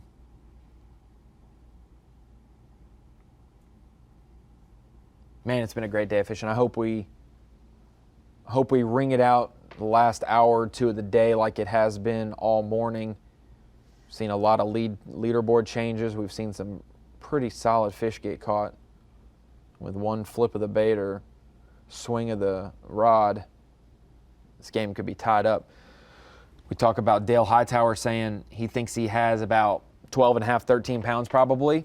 That would give him about 1.5 pounds more than what he has on Bass Track, which would get him close to John Garrett's mark. We think John might be 2 pounds light on his Bass Track.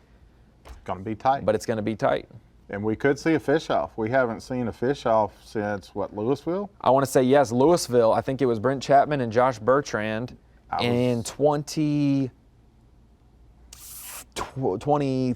2011, 2012, something like that. Sounds about right. I was there fishing as a co-angler. Cold as can be, and then I think one of them caught 1 5-pounder in the fish off to win the Classic berth. That was, I think it was Brent Chapman. Brent Chapman, yep. Caught 1 bass. Mike McClellan, just one of those things that I remember, caught 17, 18 pounds day 1, zeroed on day 2, still made the top 12. Yep. Tough day. We get to go back to Louisville, though. It's been a couple years since we've been there. We'll be there this fall. It'll be the last one. It was supposed to be the first open for the Central Opens with the revised schedule for COVID-19. We're still going to fish all of the events, all the Elite Series events, all the college events, Opens, high school, nation, and more. All of those are going to be fished, and Louisville just got moved to the end of the year. I think the only part of any of our schedules that kind of stayed the same was the New York swing. Middle of the schedule. That was kind of in a place that we didn't have to have it moved around, and I'm telling you, Ronnie, I'm just super excited to go up there. I'm going to tell you, I'm not going to go fish the St. Lawrence, but I get to go fish Lake Ontario next week, so sorry to rub that in. Oh, I'll only be up there in what, 2 weeks? Yeah. 2 weeks. 2.5 weeks or so? 2 weeks I'm going to go up. I've got another little lake that I heard about last year while we were up there that's got fish that will rival any in the country. Small lakes, not really well known, but it's got some giants in it. So I'm going to be up there right behind you.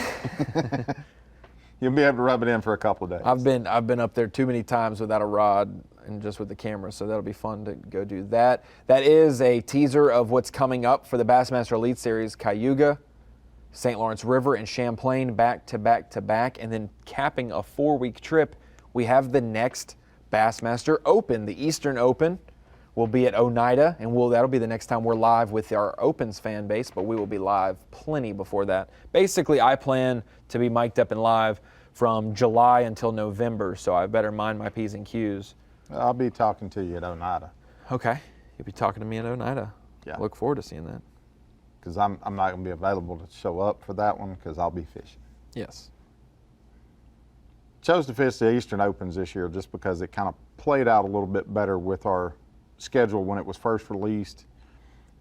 And for me, I just like the smallmouth fisheries a lot more. So Oneida was one of those that I really wanted to get in on. Had an opportunity to be a boat captain up there last year for a college angler.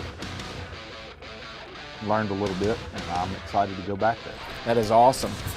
We are excited about this final day at the Arkansas River. Never thought I'd say that. A tough river fishery, but it has brought the drama today. Plenty of good fish, a lot of limits getting caught by the top contenders, and drama in the penalty department for John Garrett. We will see how that all shakes out. Join us after this commercial break. Don't go anywhere.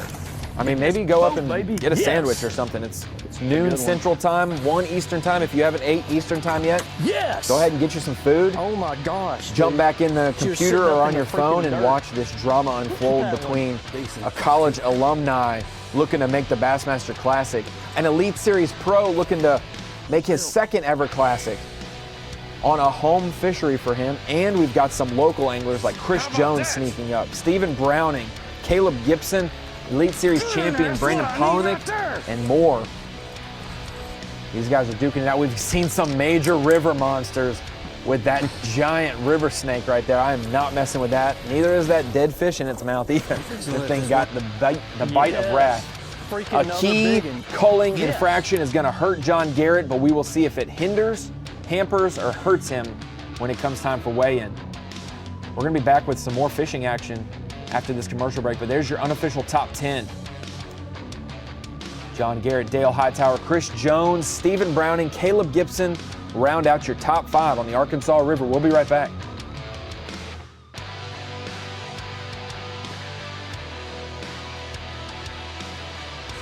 The Nationwide Bassmaster Opens Live is brought to you by Humminbird, Mercury, Minn Kota, and by Talon. Your time on the water is precious. You return season after season to make unforgettable memories. Fight a few fish, reconnect with friends, and recenter yourself. If you count on having this time, you need an outboard you can count on to power it. That's why boaters stay with Yamaha for the long run, for life. They know reliability starts here.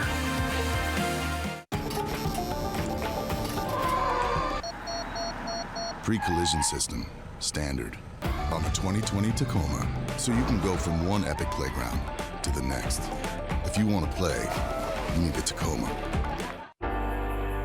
If you want to know how the best anglers always seem to find fish, stay on fish, and be in the right place at the right time, Don't ask them. Just look at the name on the side of their boat. The one that's built 10 million motors, shallow water anchors, and more. No angler's gonna tell you their secrets, but they don't have to, because you already know. Minn Kota, fish for more. In the wild, nature dictates that when it's time to eat, animals will instinctively find and devour the meal that satisfies them most. In the water, Berkeley Powerbait's scientifically proven formula triggers the natural predatory instinct in bass. Now available in a plethora of shapes, sizes, and colors. Berkeley Powerbait. Fish bite and won't let go.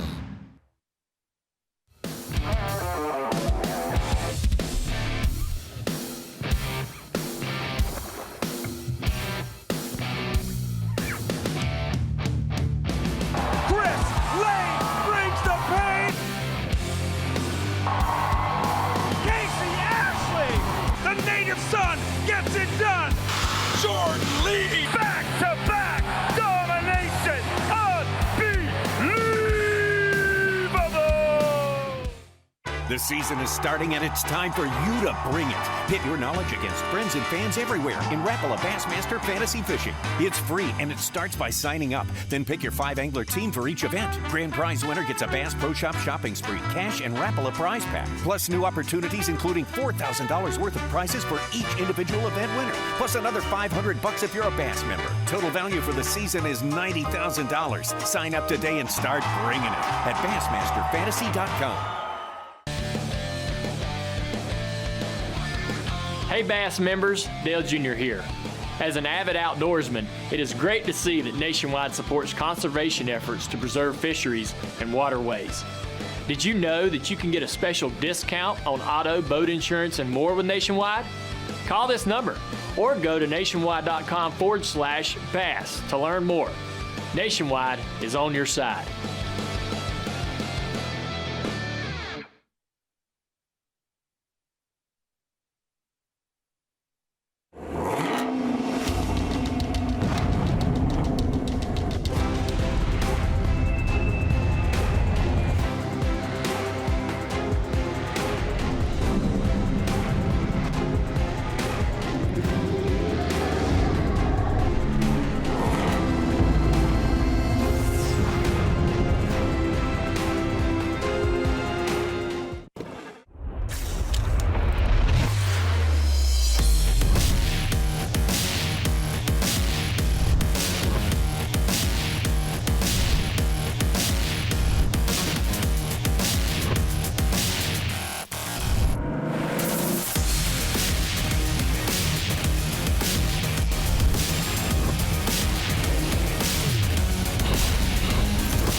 Bass fishing, then show your support by joining B.A.S.S today.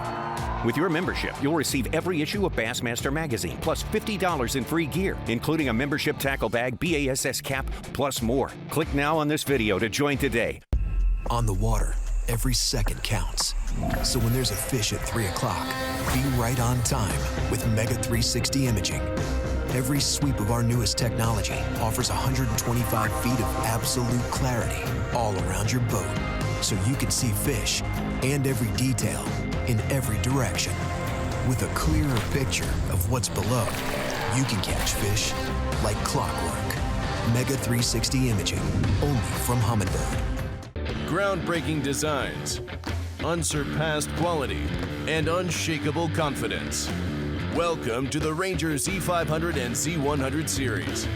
Leading the industry for over 50 years, these rigs are custom crafted and loaded with more features and advantages to deliver the ultimate ownership experience. The legendary Ranger Z series. Unleash next level performance. Mercury, go boldly.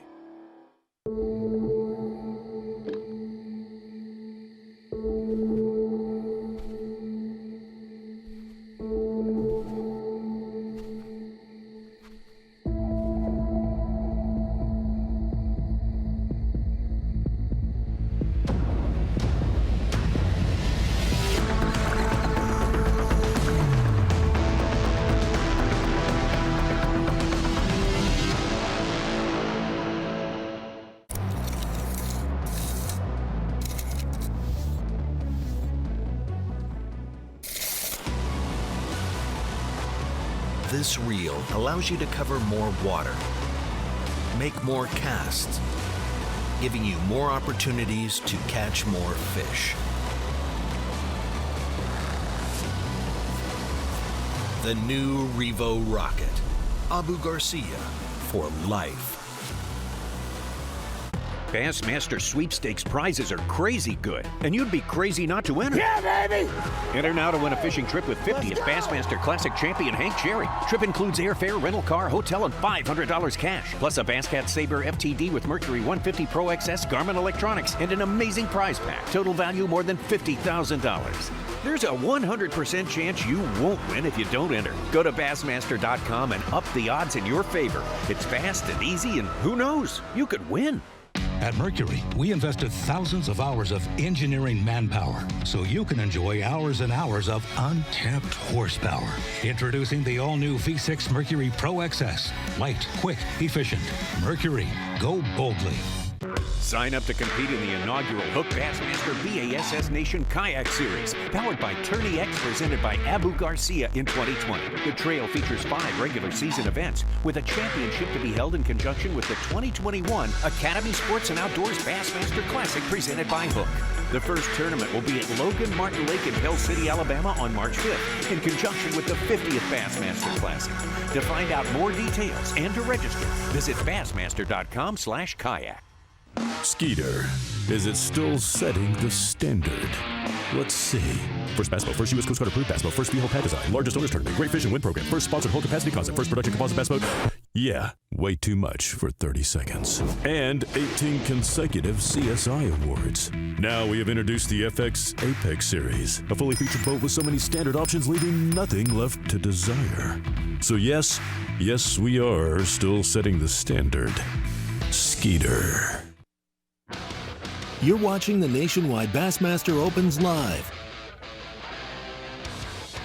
Welcome back. We're in the home stretch of the first BassPro.com Bassmaster Central Open on the Arkansas River out of Muskogee, Oklahoma. There's your unofficial leaderboard right there, the top 10. There are 12 fishing today. Final day of the Opens means 12 boaters and 12 co-anglers fishing on Championship Saturday. Bassmaster Classic berths on the line for the winner of the Open. Great points towards the Elite Series berth that these guys all desire, if they're not already in the Elites, that they desire come November when the points are finalized.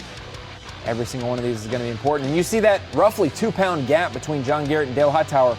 Well, it's more like 0-pound gap, because at the weigh-in there will be a penalty issued to John Garrett.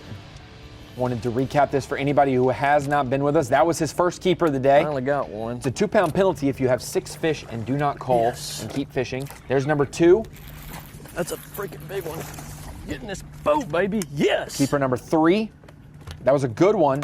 Not his biggest of the day, though. Giant head. I thought it was like a 4.5 pounder. Then it came time to actually catch a 4-pounder. Yes. Yes, thank you, Lord. Number 4 for him. Freaking monster. Yes. She was sitting up in the freaking dirt. Look at that one. Thank you, Lord. Yes. Give me a 5, dude. And then this is number 5, another solid one. Yes. Heck yeah. And then this is the one during a commercial break that he caught. Freaking big one. Earlier in the day. Yes. Another good one. Number 6. Time to call, right? God, that's another good one. Look at that one. Number 5. Not if you forgot how many are in the live solid well. fish. He thought that was his limit fish, and it was actually his first cull fish. Went on and proceeded to catch numerous other fish. And it doesn't matter if he caught a fish, doesn't matter if he didn't get a bite the rest of the day. The first cast after not culling with 6 is when the penalty incurs. That's when he realized, he counted them up, went to make a call and realized, I've got 6. Made the phone call to tournament director Chris B.A.S.S, self-reported it. Honorable thing to do, 2-pound penalty for John Garrett. If he didn't report it though, Harvey, it would be more like a disqualification if the tournament director found out, whatnot. He would have all the way until 1 hour after the scales close to self-report that and get 2 pounds. Otherwise, it becomes a DQ if he found it after dinner time tonight or whatever. in all of our rules, it is up to us to self-report. Our co-anglers are there to verify. Our marshals are there to verify on the Elite Series. But it's up to us to self-police and to make sure that if we do infer any infractions, then we have to be the ones that make that phone call. And I'm gonna tell you from experience, I've never made an infraction, but I've had to make that phone call a couple times, and it's the worst feeling in the world for any of these anglers to actually incur an infraction and have a penalty placed against them. Especially for a young angler like this to possibly lose a chance to go to the Bassmasters Classic and or qualify for the Elite Series. This is his career. This is his chosen career, and for a penalty like this to happen is terrible, and we hate to see it, but he's going to learn from it, and I guarantee he will probably never do it again. He was in a moment of, I think he had 2 fish, and then he caught 3 fish, or he had 3 fish, and he caught 3 keepers really quick, back to back. Probably 3 fish in 12 minutes or so, and just lost track of how many he had. One might have came off a float, so he still had his 5th float, floating around in there. Might not have seen it. It can happen very quickly, but it's something we have to really keep our eyes on. That's what Shane LeHue did at Lake Eufaula last week for the Bassmaster Elite Series event. Had 25 pounds infraction down to 23 pounds because of a culling deal. Did not make the right cull. Like we said, whether it's one cast that results in a fish, one cast in a tree, one cast wherever, as soon as you make a fishing motion, your act of culling is done, and you have to then incur a penalty. We will see, though. John's had a fantastic day for the Arkansas River standards. He's beat himself up about it. I'm not going to beat him up anymore about it. Just wanted to display the news and what had happened. And it's going to be tight. That added a lot of drama for sure. And you can see how close Dale Hightower and John Garrett are right there. John Garrett going back down the bank he just came down, and Dale Hightower can plainly see him just up ahead. I guess they might be coming to a nose together. Yep, they were going to head on and have their paths collide in a couple minutes, and so he went ahead and turned around to fish back down that bank. Hightower's picking off some wood on the ends. Yep. A little bit farther out. Harvey, is that important for when the flow starts happening, or just it's a good place to check for new fish coming up to the laydowns? But actually both. When the current flow slows down, those fish will actually pull out to the ends of those trees like Dale's fishing here. And if you just kind of watch, he's covering that entire tree with that worm or creature bait, whatever he's throwing right here. He's setting up that express to where he can literally fish from the outside in on all these trees and laydowns that he's fishing. So he's going to pick off the fish that are out on that, suspended on the ends of the trees, or anything that's tucked up under that tree. He's going to be able to get to them and hopefully, pick off a couple more big ones here. Hightower's had a pretty flawless game plan. Made some great adjustments this week. He's made the decisions that a Bassmaster Opens champion would make. It's just whether he not loses it, but gets beat. There's a difference in those two things, and if Hightower doesn't win today, he would have just gotten beat based on John Garrett overcoming a deficit, a penalty, and having the biggest bag of the final day right now. Got an update from Lee Livesey and his cameraman. He has 4 fish for 11 pounds now. He added a 3-pounder. No footage of that. Tough service down there where they're at. Puts him roughly 5 pounds and change behind the leaders. Huh? Oh, okay. And they'll check in at 2 o'clock today? 2 o'clock today. It's been 1 o'clock every single day.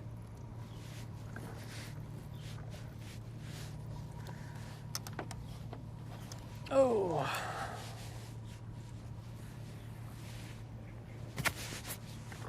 So they've roughly got an hour, and they're not far from the takeoff, so they've probably got an hour and 30 minutes left to fish safely. Plenty of time for anything to happen. One of the guys down in Kerr could catch on some big ones, or maybe one of the anglers up in the Neosho. There's lots of time left for anything to happen.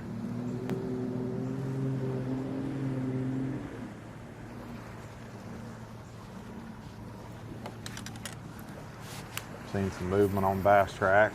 Some of the anglers that are further away have started doing a little bit better.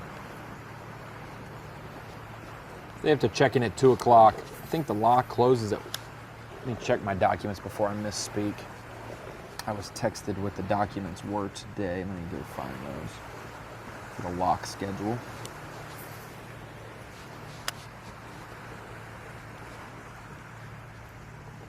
I also forgot, this is very key. We were talking about the prizes for co-anglers and for the pros. You know, classic berth, $18,000 for the co-anglers, $45,000 roughly for the pros.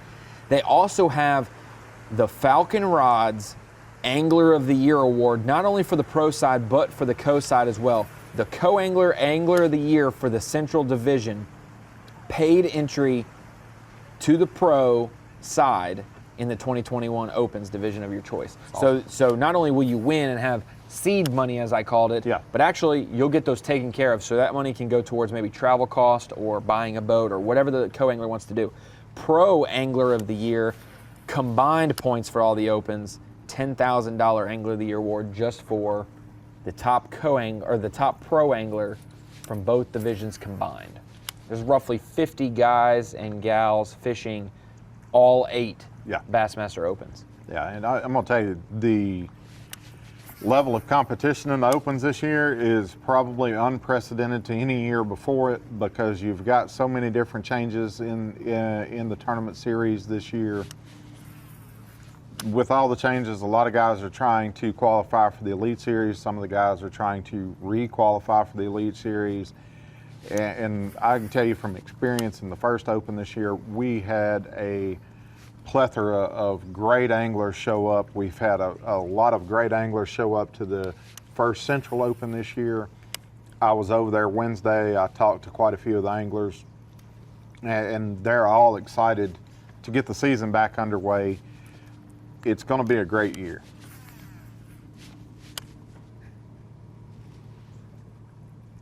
I'm eating some pineapple while we were doing Bass Live, and they're giving me all kinds of crap in the truck about it, but got to eat and do Bass Live at the same time. One thing I was just thinking about, I looked at the lock schedule, Harvey. They've got to, the lock will open back into the Muskogee pool at 12:40. The gates close at 12:55, and they should be out and running back at 1:15. It's about a 25-minute run, probably 30-minute run to the lock. Yeah, it's probably about 30 miles. So when they get out of that lock, they'll have 45 minutes to get back to check-in, which they might be able to fish for 10 minutes, you know, near takeoff. But it's 12:20 local time. It's 12:20 Central time. They've got the gates open in 20 minutes, and they close in 35 minutes. Those guys, they got to be heading back right now. Polinick's already probably headed back because he's so far down on Kerr. Lee Livesey and some of those guys in the Sandboys region of Kerr Lake, or of the Kerr pool, definitely have to already be on their way back to the lock. And for some of those guys, they might have already made a hop, skip, and a jump fishing spots to get a little closer. It might be only 15 minutes or something, but yeah. Yeah, I was about to say, I don't know if it's Buffalo Wild Wings or because I'm nervous. I don't know. I think it's because you're nervous. Really? Yeah, that's one of the I'll be a little catfish. I can't tell. Great points to what Dale and John both did today. They stayed close. So they took that lock out of the equation. When I won there in 2018, I did the same thing. I found it's been so good to me, but an area that was close that I could fish, that I thought I could catch 5. I didn't know how big or small they were going to be, but I knew I could take the locks out of the equation, and that was one less thing that I had to worry about. We can't control our environment. We cannot control what the fish are going to do, whether they move in, move out, but we can control what we do as far as our run time. And being able to maximize and use the entire day without having to make those long runs and go through the locks could equate to one of these two anglers that we're watching right now, you know, either Dale Hightower or John Garrett. that could equate to a classic berth and a win. You know, that was my strategy when I was there, and it looks like this strategy is going to pay off for one of these two guys. We talked about it last 3-hour segment with Stetson Blaylock. He used this strategy to win him $100,000 at Winyah Bay. Do you run? There's no lock there, but there's a long, long distance. And he stayed close and caught a 1.25 pound, 1.5 fish. Didn't seem like anything. It was probably ended up being his 5th biggest fish of the day, but it culled out about a 3/4 pound or a pounder. I mean, a line burner, tiny keeper. And that decision to stay close gave him an hour extra fishing time over Scott Canterbury. And whilst Canterbury's running back with a great bag of fish, Stetson Blaylock gets the victory because of that key cull. So we might see it. Hey, we might see a guy run back from Kerr and catch one that helps him right at the end of the day too. It can definitely happen. So this is Kerr right here, and these anglers at the bottom of your screen will run up the river north towards Muskogee. They'll go under some bridges and whatnot, and then up ahead is the Webbers Falls Lock and Dam. I believe that's number 16 on the Arkansas River. Opens up at 12:40. The gates will close at 12:55, and by the time they do this water flow, Harvey, what is it? They have to raise it? The water up. 30 feet or so? Yeah, 20, 30 feet, whatever it is. They're going to raise that water up. It takes probably a full minute to minute and a half for those gates to open. And once those gates open, the anglers will idle out. They'll put their boats on plane, and they'll run back to our takeoff. And it's another 25 to 30 minute run, so that 45 minutes of leeway, it gives them about 10 minutes of cushion if they're not running at full speed or if they need to stop and fish. And they'll make it to Three Forks Harbor at the takeoff. That has been the big deal. Not, hey, what's your biggest fish, a 5-pounder or a 4-pounder? It's, hey, how much time have you had to fish? On day 1 and day 2, based on having 190 plus anglers in this field, a lot more flights. Yeah. And for these anglers, they had to start checking in at 1 o'clock. Social distancing rules apply, so the field size, the flight sizes aren't as big, only 10 people instead of 25 per flight. So they've had more flights, longer times, so a shorter day for those first flight anglers. Only 3 hours of fishing down south at Kerr on day 1, and only 2 hours yesterday because of that barge that delayed the lock about an hour. And they could run into it again today, where a barge could on the way pull back up there, and barges get precedent. The barge traffic has precedent over any angler. If there's a barge in those locks, those guys that took the chance and made the long run, they could get locked out, and they may not even be able to get back to weigh their fish today. We saw that happen day 1, I believe, where anglers didn't make it back to weigh in. So it's a big risk, but it could also be a high reward if they go down there and catch a big sack of fish.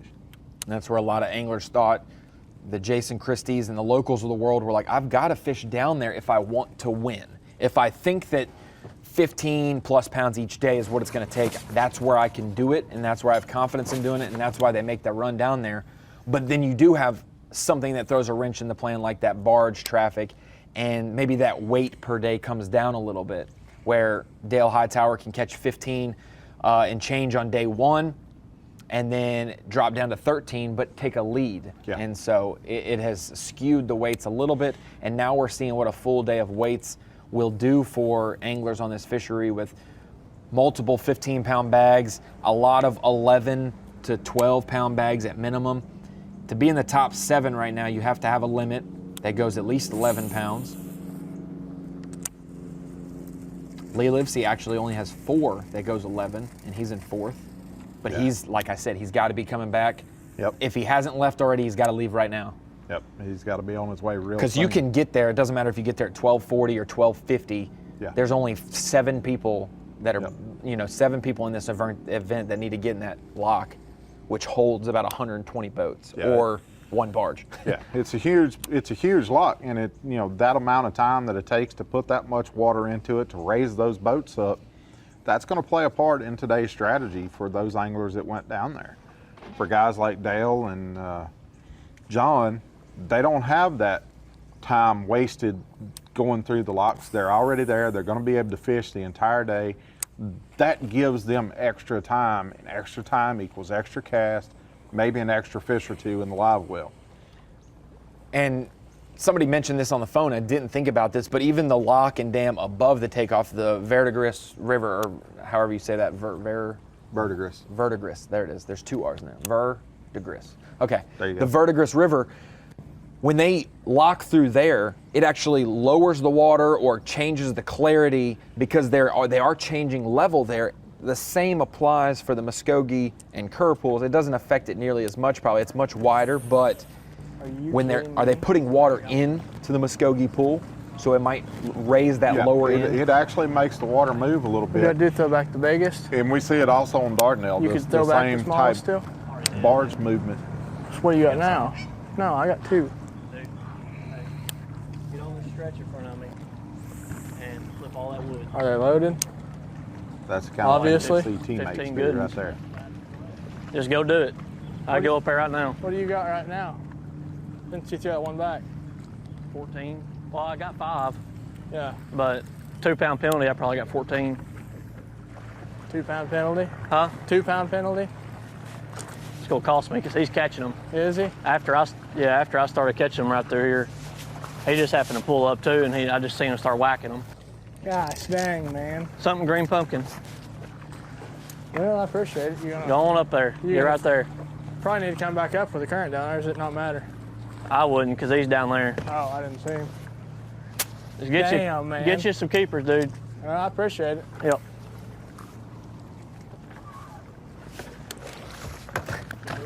No, we're just gonna fish down through here. I know, sucks. Sucks.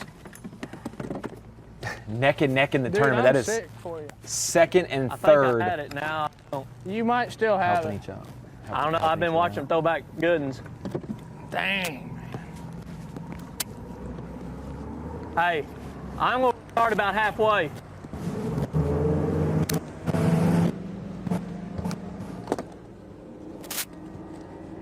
What we were watching That's is crazy. John Garrett, Cody Huff, teammates from Bethel University. Man, I hope is he that still right? wins this thing. You know, John actually gave up Yeah, one of I his guess better so. stretches of bank to Cody, That's crazy. trying to help him catch a limit. That's awesome to see these young anglers help each other out. Second and third in the tournament. Not only like, oh, I'm in second, you're in 12th. If you need some fish, go down this bank. It's second and third coming into the day, 8 ounces apart. John Garrett talking with Cody Huff, telling him, hey, I fished through this stretch, caught some fish there, go back through it. I'm going to go fish some new water. Cody still in this thing. Like we said, he's one of the guys fishing in this pool. If you're fishing in this pool, you got a are shot. fishing for another hour and a half. Not running, not locking, fishing for an hour and a half. We've seen Cody Huff, his 2 fish are not on his bass track, but he has slipped down the leaderboard. If he has 2 2.5 pounders, he's still only in 9th or 10th place. But John Garrett helping out a fellow teammate, knowing the same would come for him probably from Cody. Those 2 guys, John's right. It might cost him, but Cody's right. You might still have it. It's going to be a tight one. You going to join us for 30 more minutes? Sure. Awesome. Join us. We'll be right back after this commercial break. More from the Arkansas River at Bassmaster Live.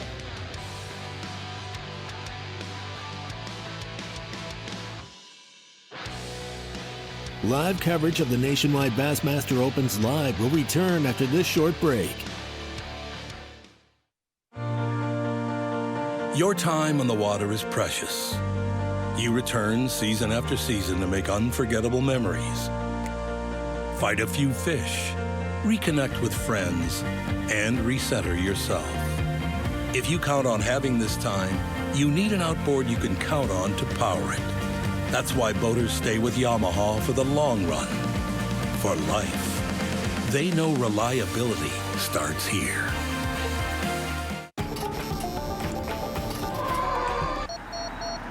Pre-collision system, standard, on the 2020 Tacoma, so you can go from one epic playground to the next.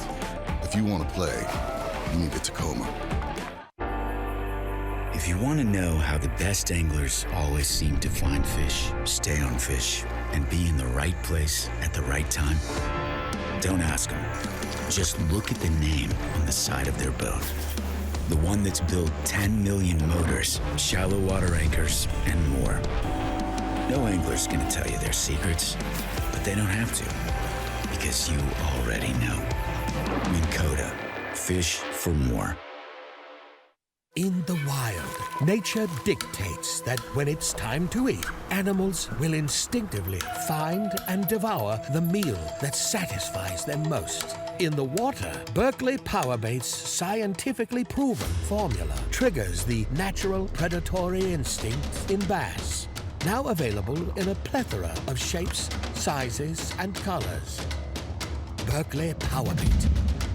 Fish bite and won't let go.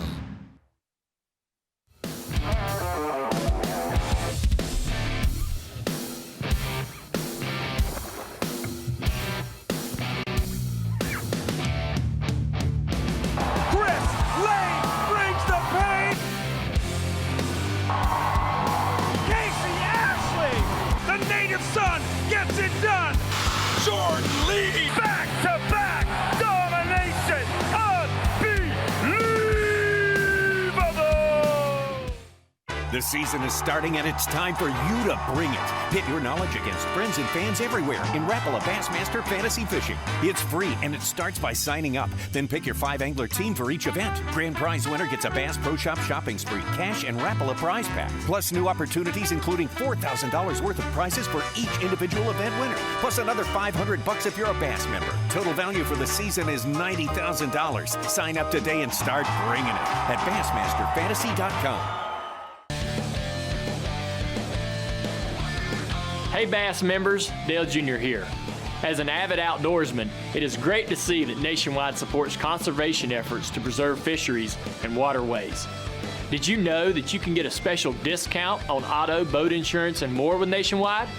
Call this number or go to nationwide.com/bass to learn more. Nationwide is on your side.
Bass fishing, then show your support by joining B.A.S.S today. With your membership, you'll receive every issue of Bassmaster magazine, plus $50 in free gear, including a membership tackle bag, B.A.S.S cap, plus more. Click now on this video to join today. On the water, every second counts. So when there's a fish at 3 o'clock, be right on time with Mega 360 imaging. Every sweep of our newest technology offers 125 feet of absolute clarity all around your boat, so you can see fish and every detail in every direction. With a clearer picture of what's below, you can catch fish like clockwork. Mega 360 imaging, only from Humminbird. Groundbreaking designs, unsurpassed quality, and unshakable confidence. Welcome to the Ranger Z500 and Z100 series. Leading the industry for over 50 years, these rigs are custom crafted and loaded with more features and advantages to deliver the ultimate ownership experience. The legendary Ranger Z series. Unleash next level performance. Mercury, go boldly.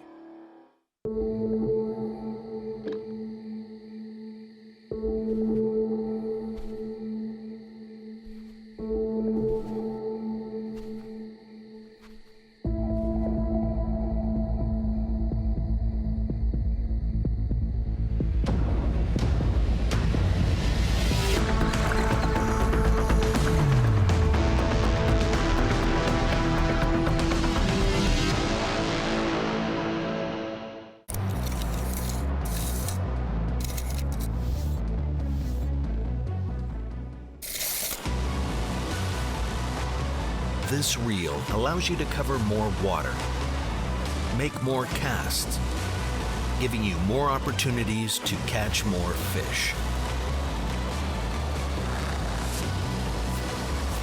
The new Revo Rocket. Abu Garcia for life. Bassmaster Sweepstakes prizes are crazy good, and you'd be crazy not to enter. Yeah, baby!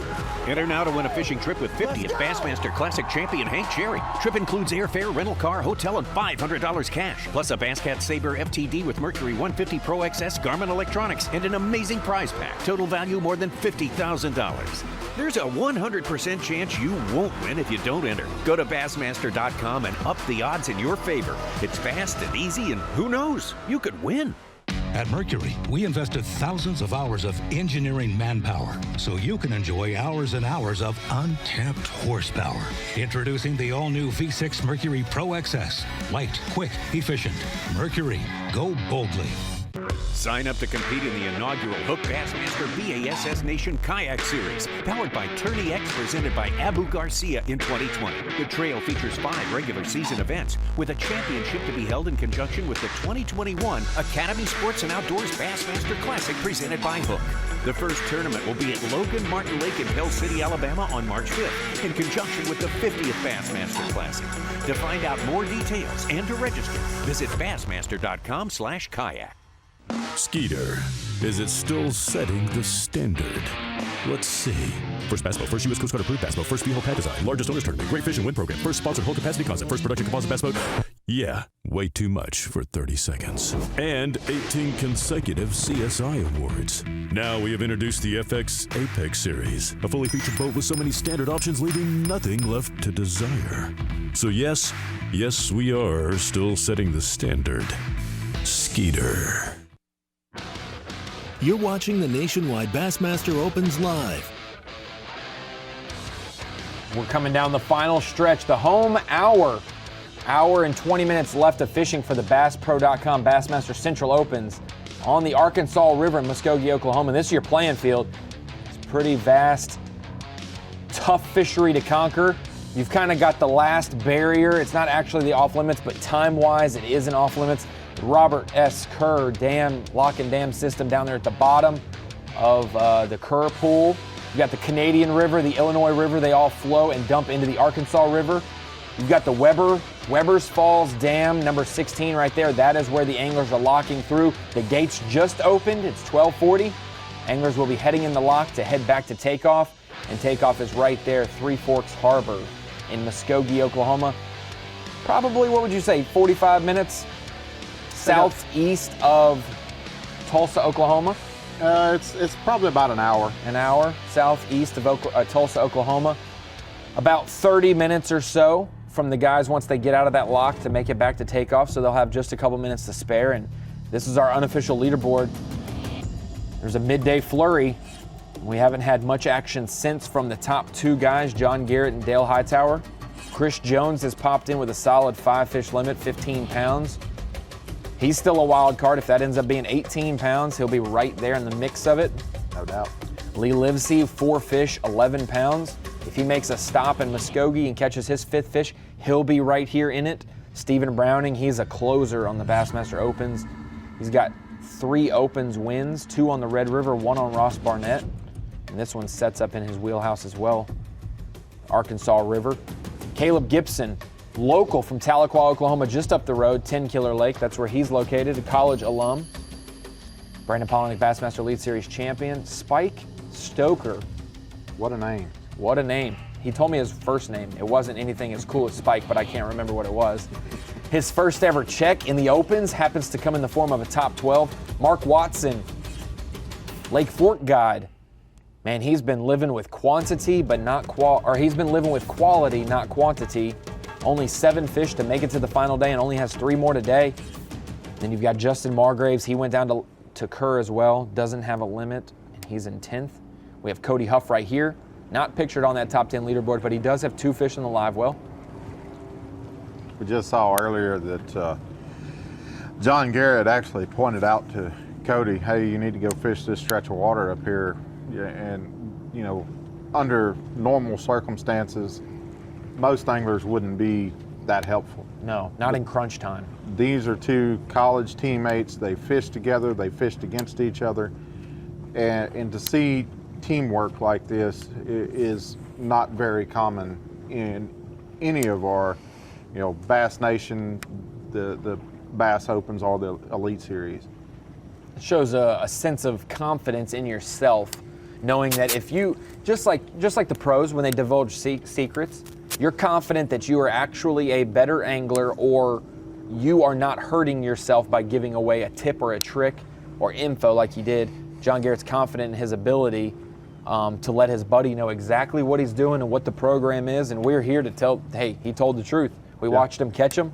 He told him the exact thing to go do, and that just shows a sense of peace with who he is and how he's caught his fish today.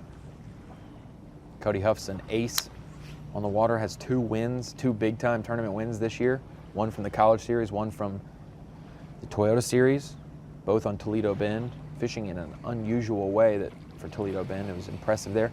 We've seen Dale Hightower catch a fish out of this culvert. Going in earlier. He got his crankbait back out. A good one earlier here too. Yep. If he can catch one more of that size, he'll be right there. Right there.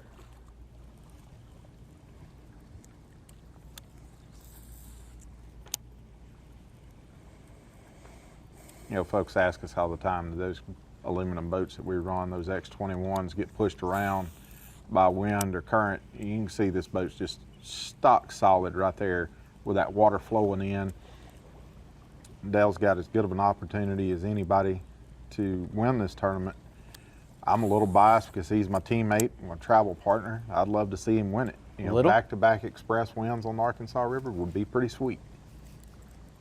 Have to give Harvey a hard time about that, but hey, it does mean, I talked to Dale Hightower last night on the phone, and last question I asked him, I said, what would it mean for you to win this event?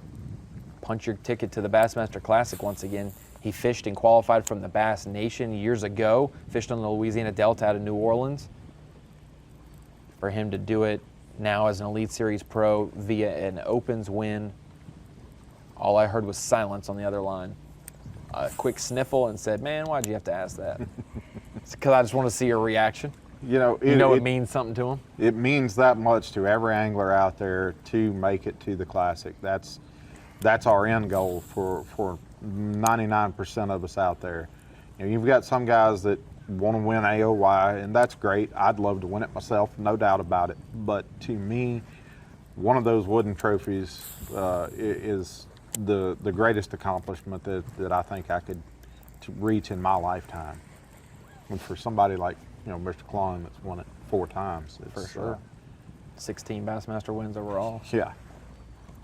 And the connection with Klon, now that you mention it, Cody Huff from the same town, Ava, Missouri. Yeah. Actually, they fished together. How awesome is it that a high school, college angler like Cody Huff coming up over the last few years has been able to fish with a legend like Rick Klon, arguably one of the greatest all time. And Klon has echoed his support for Cody and how ready he is. It's one of the great things about our sport is we have legends like Mr. Klon and David Fritz. The list goes on and on. But for them to pick up and take interest in these young anglers is really, really special. Myself, I've got guys that aren't quite as seniored as Mr. Klon, you might say, that I call and I ask advice from. And it's really special to have those type of relationships with those other anglers that are out there. I talk to Dale 2 or 3 times a week when we're traveling. When we're not traveling, I still talk to him 2 or 3 times a week. And it's a good relationship with us. We've traveled together since we fished the Opens the first year. And to be a part of him winning would be awesome. He was there when I won, and he was one of the first guys to come up and shake my hand after day 2 and tell me I'd done a good job. It's just pretty special to be able to watch him. I would love to be fishing this event, but I had the Eastern Opens on my mind this year, so that's what we're fishing, and looking forward to getting those back underway at Oneida in a couple weeks. Looking at the photo gallery, Steve Bowman sent in earlier. He sent one in with John Garrett, and he's also sent one in with Stephen Browning. Cameron Knockin, I believe I'm saying that right. Cameron Knockin, he is a good buddy of Tyler Rivette. They fished at Nicholls State in college together. I can almost name these trees. We've seen a couple college anglers in the top 12 as a pro.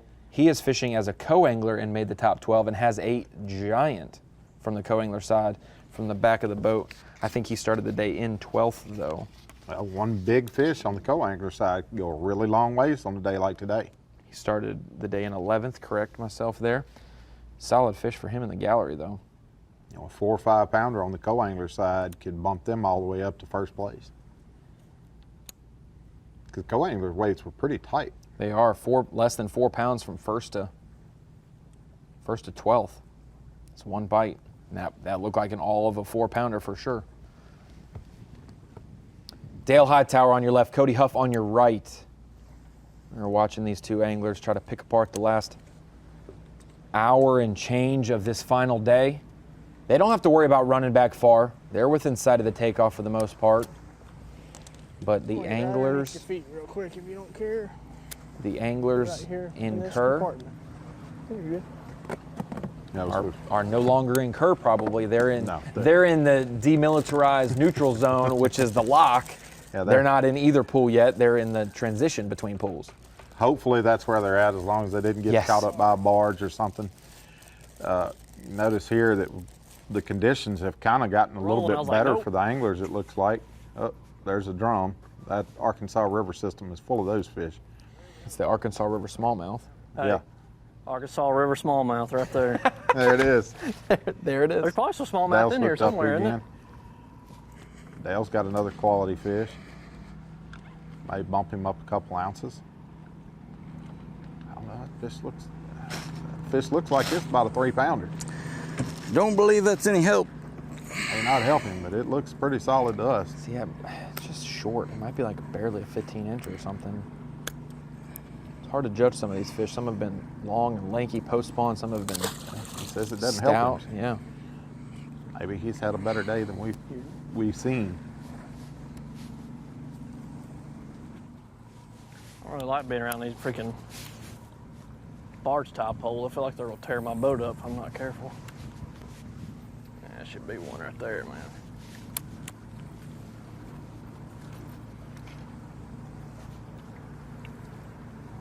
Now the wind's gonna pick up. That actually should help their bite a little bit. Now that the wind stopped, or the rain stopped and the winds moved in, hopefully that'll help things pick up and these anglers can put a few more fish in the live well. Bigger fish, I guess. I think Cody's the only one that we're watching currently that doesn't have a 5 fish limit.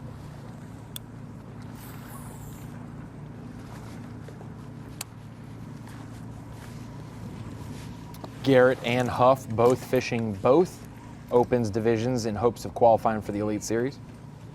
This is a unique year. We'll have 12 anglers coming from the Opens to join us in the Elite Series. That's a perfect segue. I had a fan question on Twitter wanting to know that process of getting, I believe, from the Opens to the Elites and Classic and whatnot. With the Opens, you've got 4 events in the Eastern Division, 4 events in the Central Division, and you can fish all 8 as well. In past years, fishing every event just gave you a benefit of having 2 divisions to maybe qualify from. Now there's actually 3 ways to qualify if you fish all the events. You can qualify strictly from the Easterns, strictly from the Centrals, or there is a combined point total category overall for Angler of the Year for the Opens. So if you fish 6 Opens and win 2 of them, you're going to have high points for that middle category. But if you fish all 8 and get points, you should be in the top portion of that. The top 4 from each division instead of the top 5 from the Easterns and top 5 from Centrals. It's top 4 from Easterns, top 4 from Centrals, and top 4 from overall. And I believe, I don't want to get this backwards, but I believe they will go top 4 overall make it. And if any of those 4 are in the Eastern top 4 or the Central top 4, they move down from there and they do the first non-4 that are already picked. That's right. Yes. So we get 12 individual invites that are invited. You don't have to accept it, but that is the process. I believe the entry fees are roughly, I want to say $1,700 to $1,800 per open, I think. 18. 4 opens, so you're looking at, with travel and everything, you're looking at spending about $10,000. which kind of sets you up and prepares you to pay the Elite Series entry fees and the travel and whatnot, and we space them out enough. You've got the Eastern Opens in Florida, New York, Tennessee, South Carolina, and then you've got the Centrals in Alabama, Oklahoma, and Texas. I'm really looking forward to going back to Hartwell. In the fall, that'll be interesting. That will be interesting. I found a few places over there last year.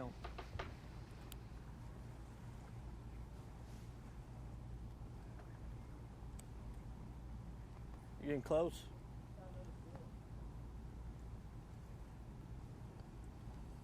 All right. Crunch time. Good deal.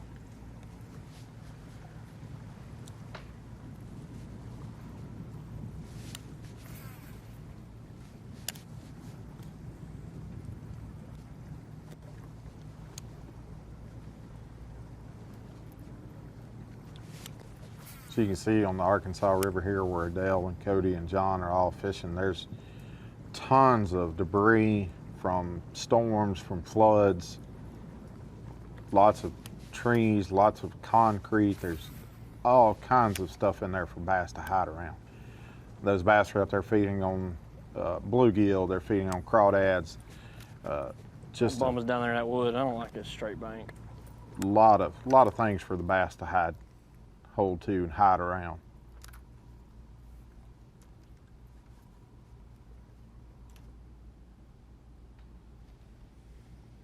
For these opens anglers to have bass live running is a great experience.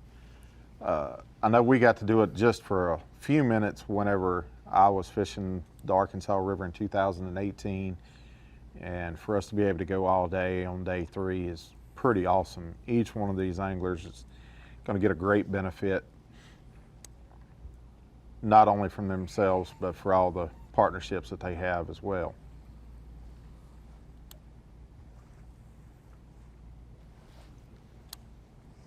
In the closing moments, basically an hour left in the day for Dale Hightower. He does not have the weight that he thinks he needs to win. Obviously, anglers set a weight goal in their mind going into the final day of, hey, what do I need to get to feel comfortable? What do I need to get to seal the deal? And as those are all just kind of marks in your mind, somebody can obviously go out and catch 20 pounds and skew that whole system, but it's something he thought about, and he's like, hey, I need like 15 pounds, and I think I got it done. 14 pounds, it'd be really close.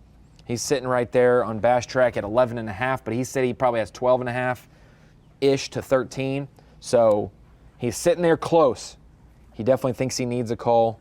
Based on Bass Track, he probably does. For those just joining us, I want to reiterate, John Garrett in the lead right now. Roughly a 15-pound bag on Bass Track, probably a little bit higher, maybe 16.5 to 17. But he will have a 2-pound penalty at weigh-in for having 6 fish in the live well and continuing to fish. Did not make a cull earlier, miscounted how many fish he had. Truly an honest mistake. You can hear him boat flip a fish that we thought would cull, and he said that's number 5, and I was like, oh no. And it ended up, he found out later.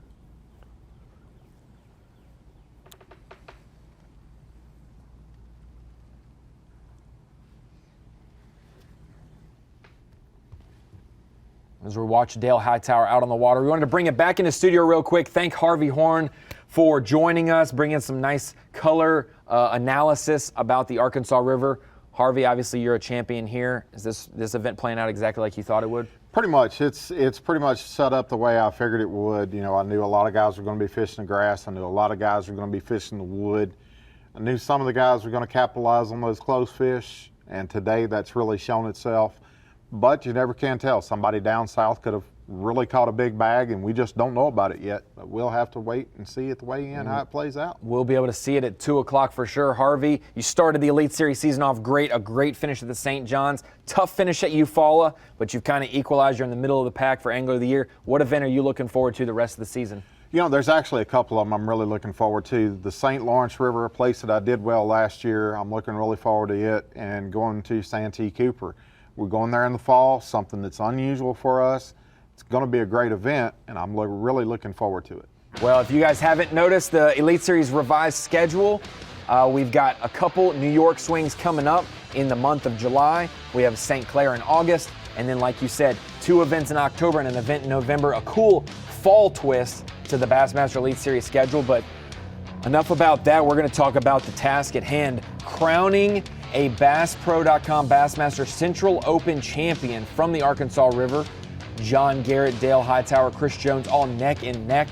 Lee Livesey trying to poke his head in there. If he can get his 5th keeper, it'll be very impactful for his day. Stephen Browning hanging tough right there in the top 5 as well. Join us, 1 hour left.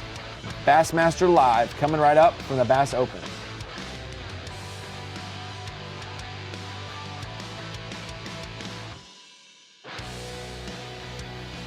The Nationwide Bassmaster Opens Live is brought to you by Abu Garcia, Berkeley, Nitro Boats, and by Ranger Boats. Your time on the water is precious. You return season after season to make unforgettable memories. Fight a few fish, reconnect with friends, and recenter yourself. If you count on having this time, you need an outboard you can count on to power it. That's why boaters stay with Yamaha for the long run, for life. They know reliability starts here.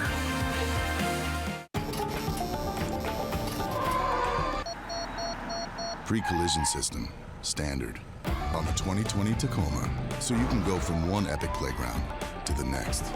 If you want to play, you need a Tacoma. If you want to know how the best anglers always seem to find fish, stay on fish, and be in the right place at the right time, don't ask them. Just look at the name on the side of their boat. The one that's built 10 million motors, shallow water anchors, and more. No angler's gonna tell you their secrets, but they don't have to, because you already know. Minn Kota, fish for more. In the wild, nature dictates that when it's time to eat, animals will instinctively find and devour the meal that satisfies them most. In the water, Berkeley Powerbait's scientifically proven formula triggers the natural predatory instinct in bass.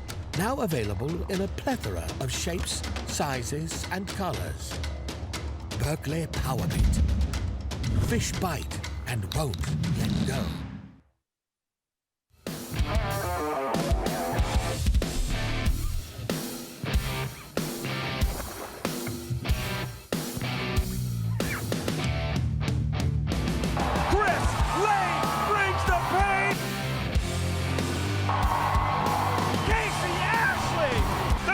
Son gets it done.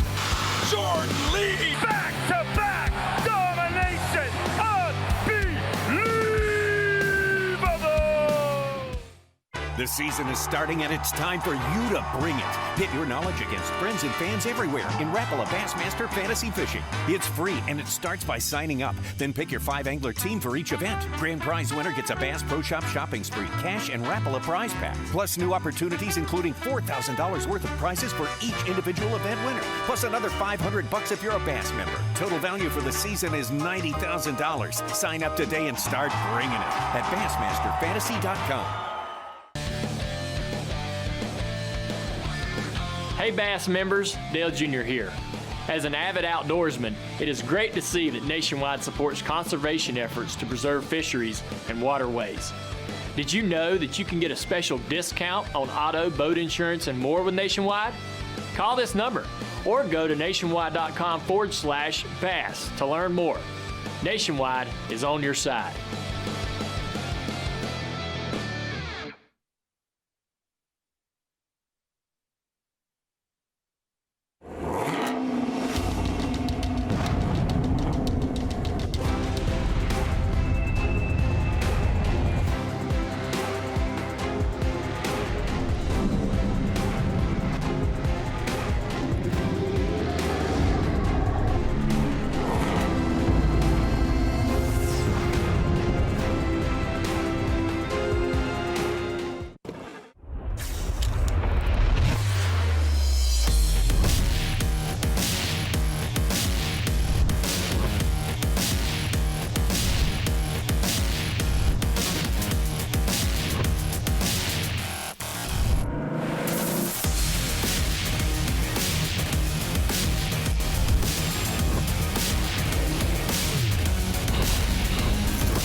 love bass fishing? Then show your support by joining B.A.S.S today. With your membership, you'll receive every issue of Bassmaster magazine, plus $50 in free gear, including a membership tackle bag, B.A.S.S cap, plus more. Click now on this video to join today. On the water, every second counts. So when there's a fish at 3 o'clock, be right on time with Mega 360 imaging. Every sweep of our newest technology offers 125 feet of absolute clarity all around your boat, so you can see fish and every detail in every direction. With a clearer picture of what's below, you can catch fish like clockwork. Mega 360 imaging, only from Humminbird. Groundbreaking designs, unsurpassed quality, and unshakable confidence. Welcome to the Ranger Z500 and Z100 series. Leading the industry for over 50 years, these rigs are custom crafted and loaded with more features and advantages to deliver the ultimate ownership experience. The legendary Ranger Z series. Unleash next level performance. Mercury, go boldly.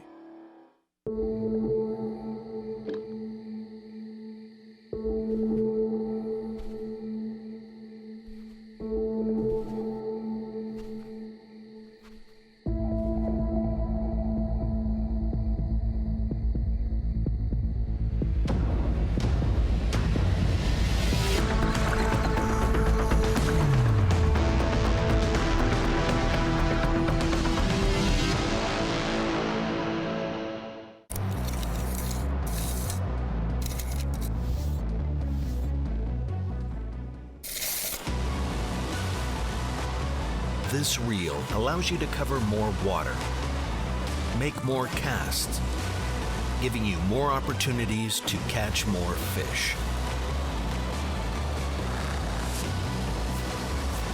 The new Revo Rocket, Abu Garcia for life. Bassmaster Sweepstakes prizes are crazy good, and you'd be crazy not to enter. Yeah, baby! Enter now to win a fishing trip with 50th Bassmaster Classic champion Hank Cherry. Trip includes airfare, rental car, hotel, and $500 cash, plus a Basscat Saber FTD with Mercury 150 Pro XS Garmin electronics, and an amazing prize pack. Total value more than $50,000. There's a 100% chance you won't win if you don't enter. Go to Bassmaster.com and up the odds in your favor. It's fast and easy, and who knows, you could win. At Mercury, we invested thousands of hours of engineering manpower so you can enjoy hours and hours of untapped horsepower. Introducing the all-new V6 Mercury Pro XS. Light, quick, efficient. Mercury, go boldly.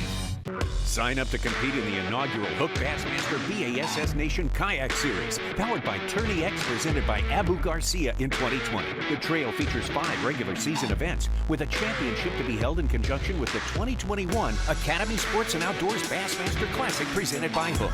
The first tournament will be at Logan Martin Lake in Pell City, Alabama on March 5th, in conjunction with the 50th Bassmaster Classic. To find out more details and to register, visit Bassmaster.com/kayak. Skeeter, is it still setting the standard? Let's see. First Bass Boat, first U.S. Coast Guard approved Bass Boat, first V-hull pad design, largest owners tournament, great fish and win program, first sponsored whole capacity concept, first production composite bass boat. Yeah, way too much for 30 seconds. And 18 consecutive CSI awards. Now we have introduced the FX Apex series, a fully featured boat with so many standard options, leaving nothing left to desire. So yes, we are still setting the standard. Skeeter. You're watching the Nationwide Bassmaster Opens live.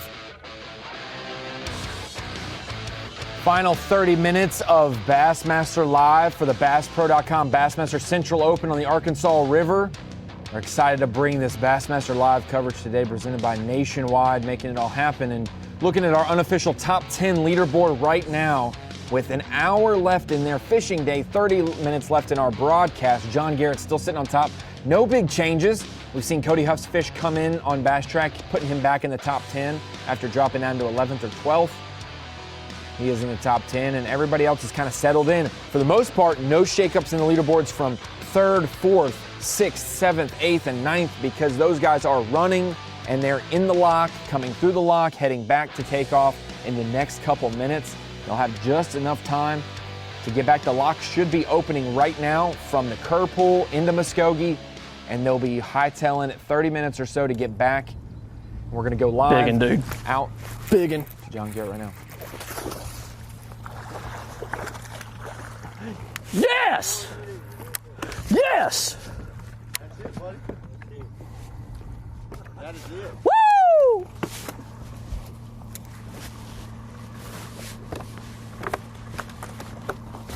Dude, I seen that sucker eat it.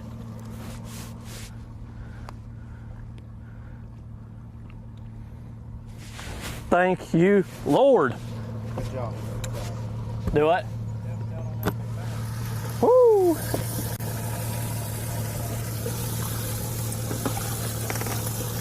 Pretty sure we said green, right? I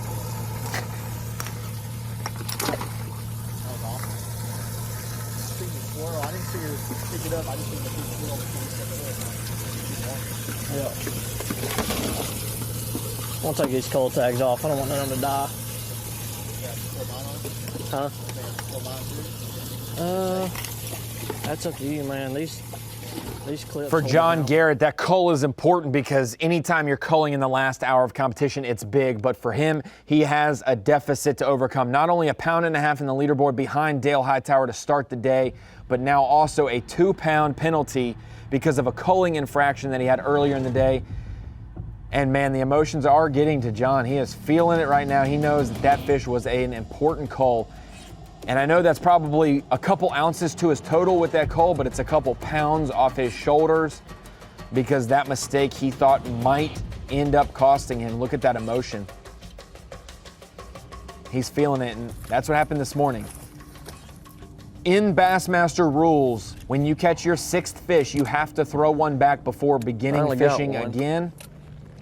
And he caught one keeper early, 2 keepers early. Then he started flipping and caught number 3. This boat, baby. Yes. Real solid one there. It's a good one. Giant head. I thought it was like a 4.5 pounder. He thought that one was a 4.5 pounder, but this one actually was a 4+ pounder. Yes. Yes. Thank you, Lord. Freaking monster. That was number 4? Yes. She was sitting up in the freaking dirt. Look at that one. Thank you, Lord. Yes.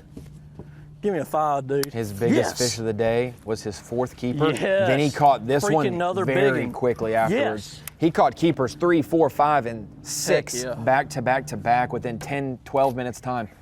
He had 5 fish at that point. Oh my gosh. Then he caught this one coming out of commercial break early in the day.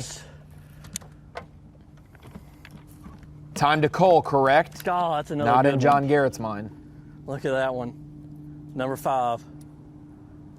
Another solid fish. He thought that one was number Thank you, 5. Lord. It ended up being number 6. He did not cull, began fishing again, and as soon as he makes a cast, a 2-pound penalty is handed down, basically.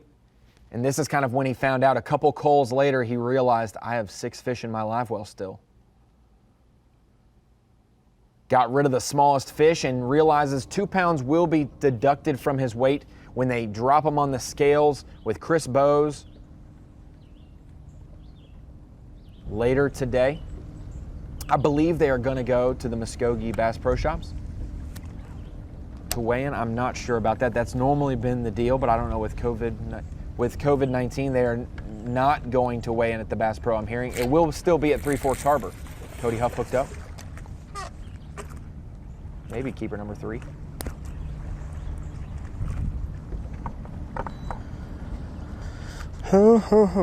Number 5 maybe, if the other one measures. Oh, he has been catching them. He's been catching them during the break, for sure.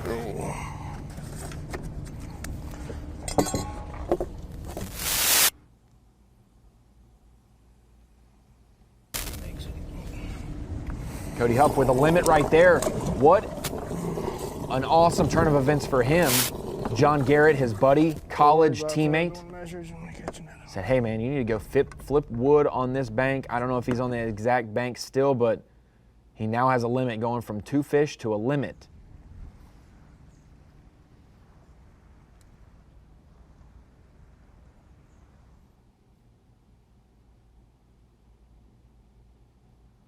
That's how we've gotten here today. John Garrett, that cull we wrapped it all up, that whole package before Huff caught that Garrett has had a phenomenal day, the best final day of anyone on the field right now, one of the best bags of the event. 19 pounds is the biggest bag, 18 pounds second biggest bag, and he is rivaling that weight, probably 17 and change at least, but a 2-pound penalty will drop him back some, and he needs to ensure that he catches everything he can to overcome his own penalty and the deficit he started the day with.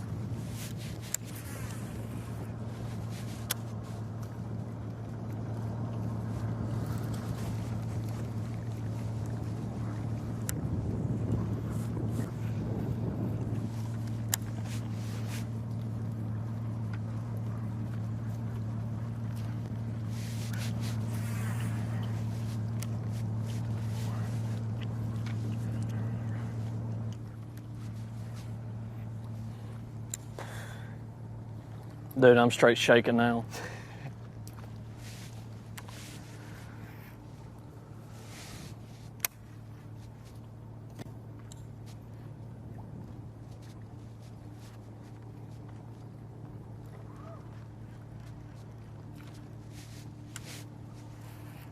He's fished a fantastic event.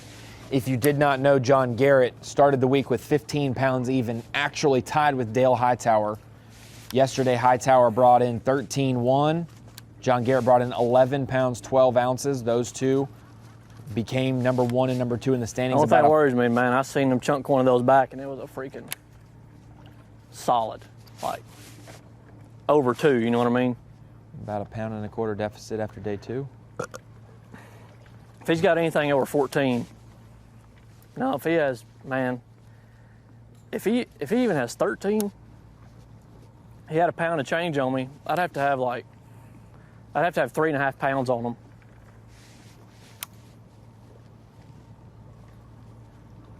So if he has 13, then he wins. Well, I got it figured. Because 1.5 pounds, 2 pounds, that's 3.5 pounds.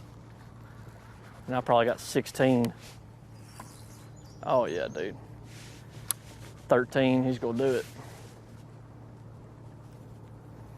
It's gonna be hard not to catch 13 pounds right here.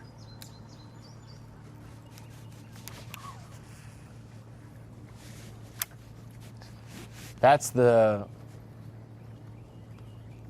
tough thing about tournament fishing, and Hightower and Garrett have been around each other all day, and Garrett's seen him catch some fish, and from a distance he thinks he's throwing back some really good ones, and Garrett doesn't know it's going to be much closer than he thinks.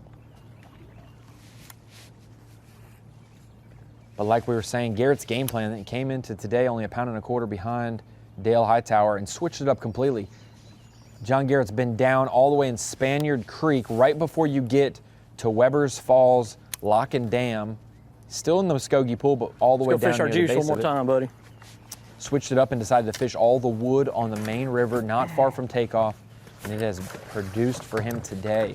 That move, that adjustment, that game time decision is one that could really pay off well for John Garrett. So we go over to Dale Hightower, just picking apart some brush as John Garrett makes a move to go down a sweet spot one more time. They got 45 minutes till check-in. They're doing all they can to catch the best 5 bass limit they can. And in all honesty, he's saying John Garrett's saying if Dale Hightower has 13 to 13.5 pounds, that he's going to have it 1. That would mean if he's got 13 pounds, that John Garrett needs 16.5, and I 100% think he has that. So those two will be neck and neck. It'll be a lot tighter than they think. Drama at the weigh-in for sure when Chris Bowes starts to weigh them around 210, 215.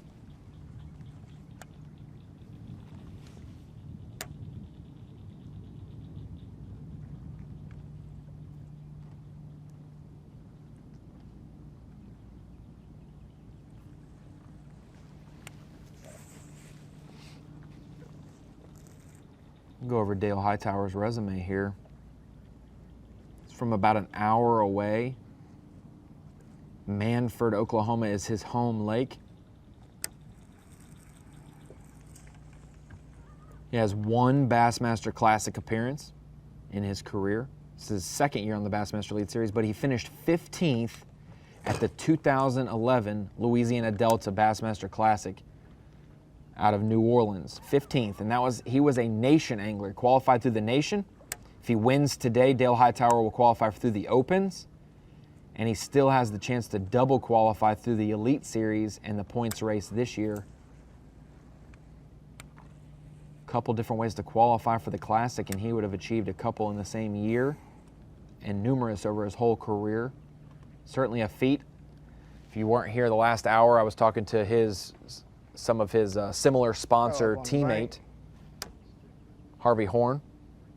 I said I talked to Dale Hightower and said, what would it mean to you to win the event tomorrow? What would it mean for you to win on Saturday and punch your ticket to the Classic? And it was about 5 to 10 seconds of just silence. Then I hear a little sniffle. And he said, why'd you have to ask me that, bro? It means that much to these anglers, and that's pretty cool to see that. It doesn't get old.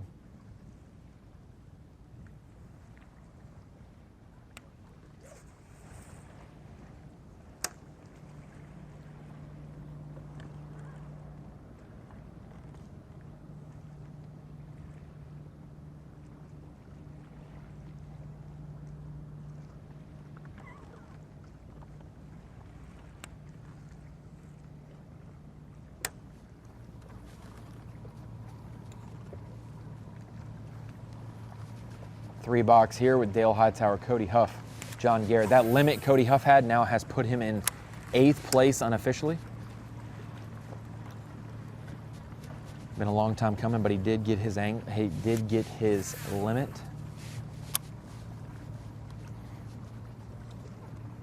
Oh man.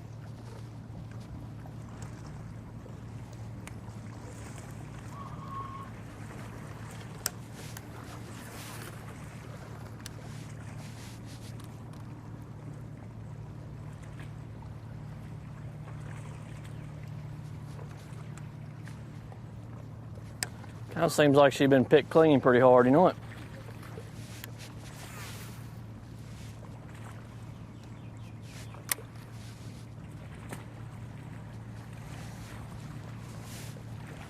Dude, that 4-pounder helped you out huge.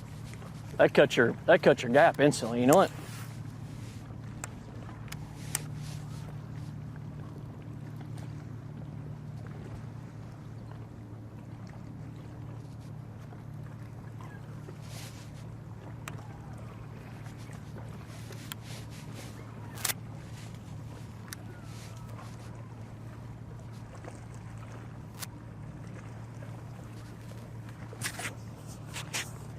There will still be plenty of important fish left with the opportunity to catch this afternoon. About 40 minutes until check-in.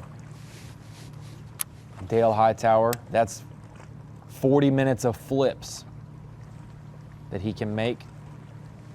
John Garrett, the same thing. Cody Huff, the same thing. Stephen Browning, the same thing.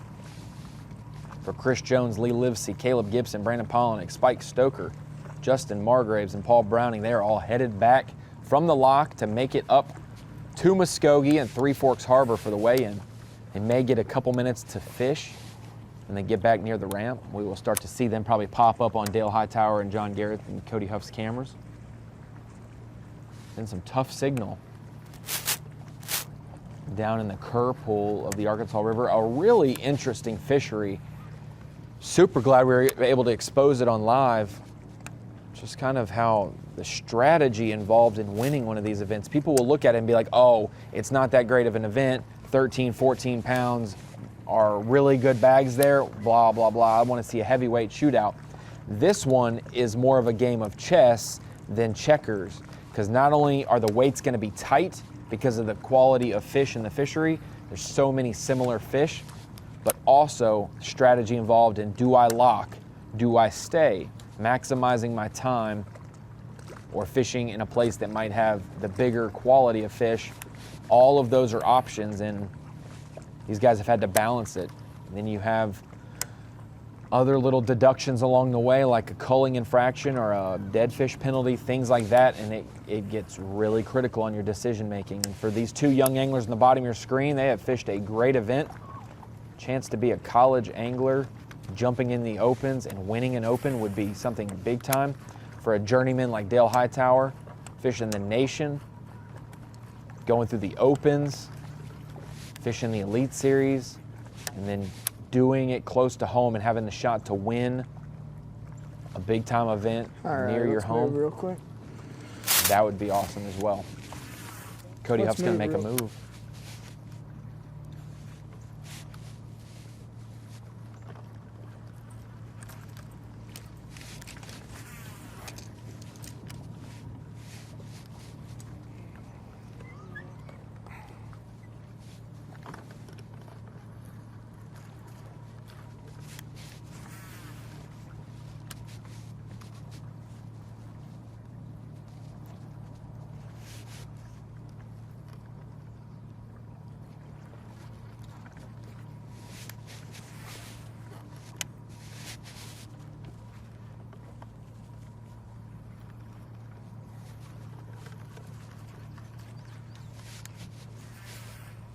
Got a 2-box here with John Garrett and Dale Hightower.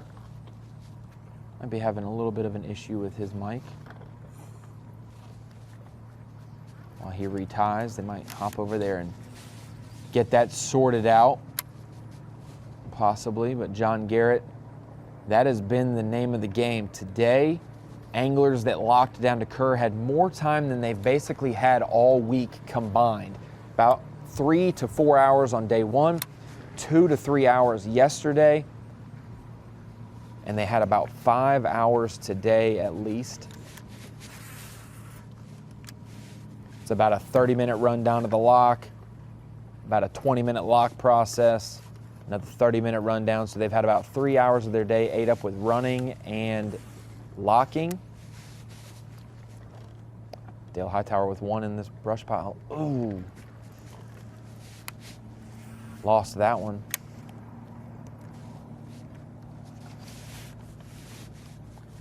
Like we said, having some technical difficulties with Hightower's mic right now, but he is in the crunch time of fishing, so if it means we have to fish in silence for him to fish effectively, we will do that. 5 minutes left in our broadcast and 30 minutes left in their day, and every ounce is going to be important towards being a champion. I bet at least be a first or second. You know what? Being runner-up. Second ain't bad.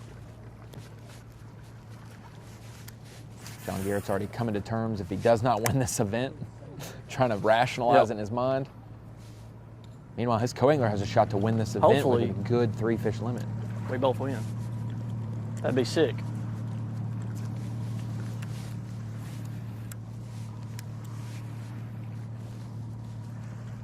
Your wings good last night? Yeah, they're pretty good. Mine were solid, dude. That's like our 4th time we've ate there.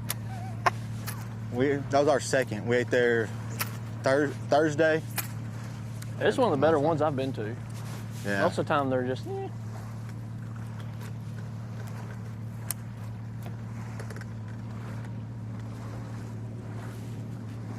You know you're living right when the wings place has some pretty good wings and they're not just, eh. And your day on the water is as good as John Garrett's had today.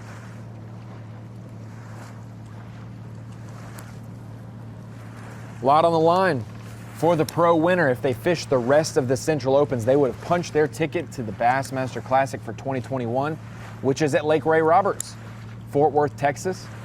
Be a great classic in 2021.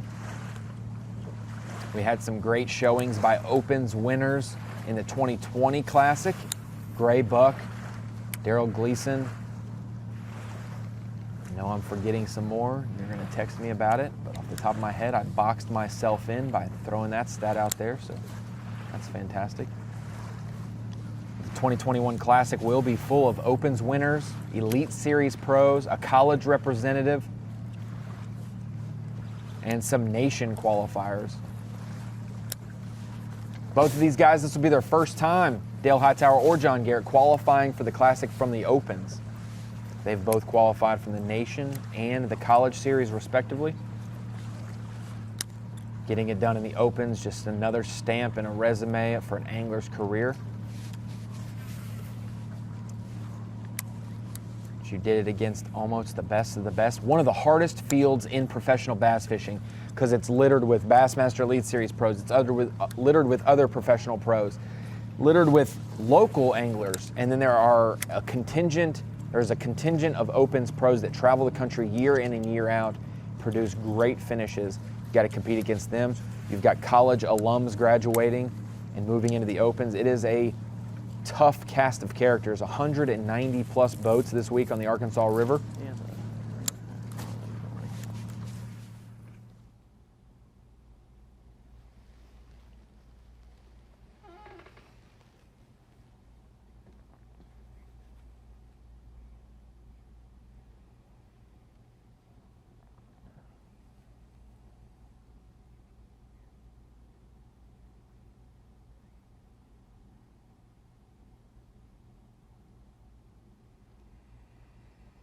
Like we said, we don't want to leave you.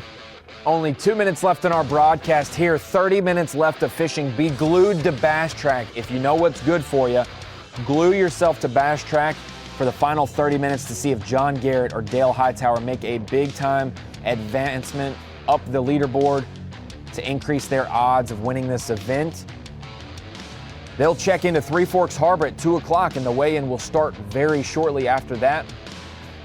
We will weigh it from 10th to 1st, so these two anglers will be the last two anglers to weigh in. Garrett will weigh in, followed by Hightower. And I'm so excited. I'm gonna be glued to the weigh-in as well to see all this action.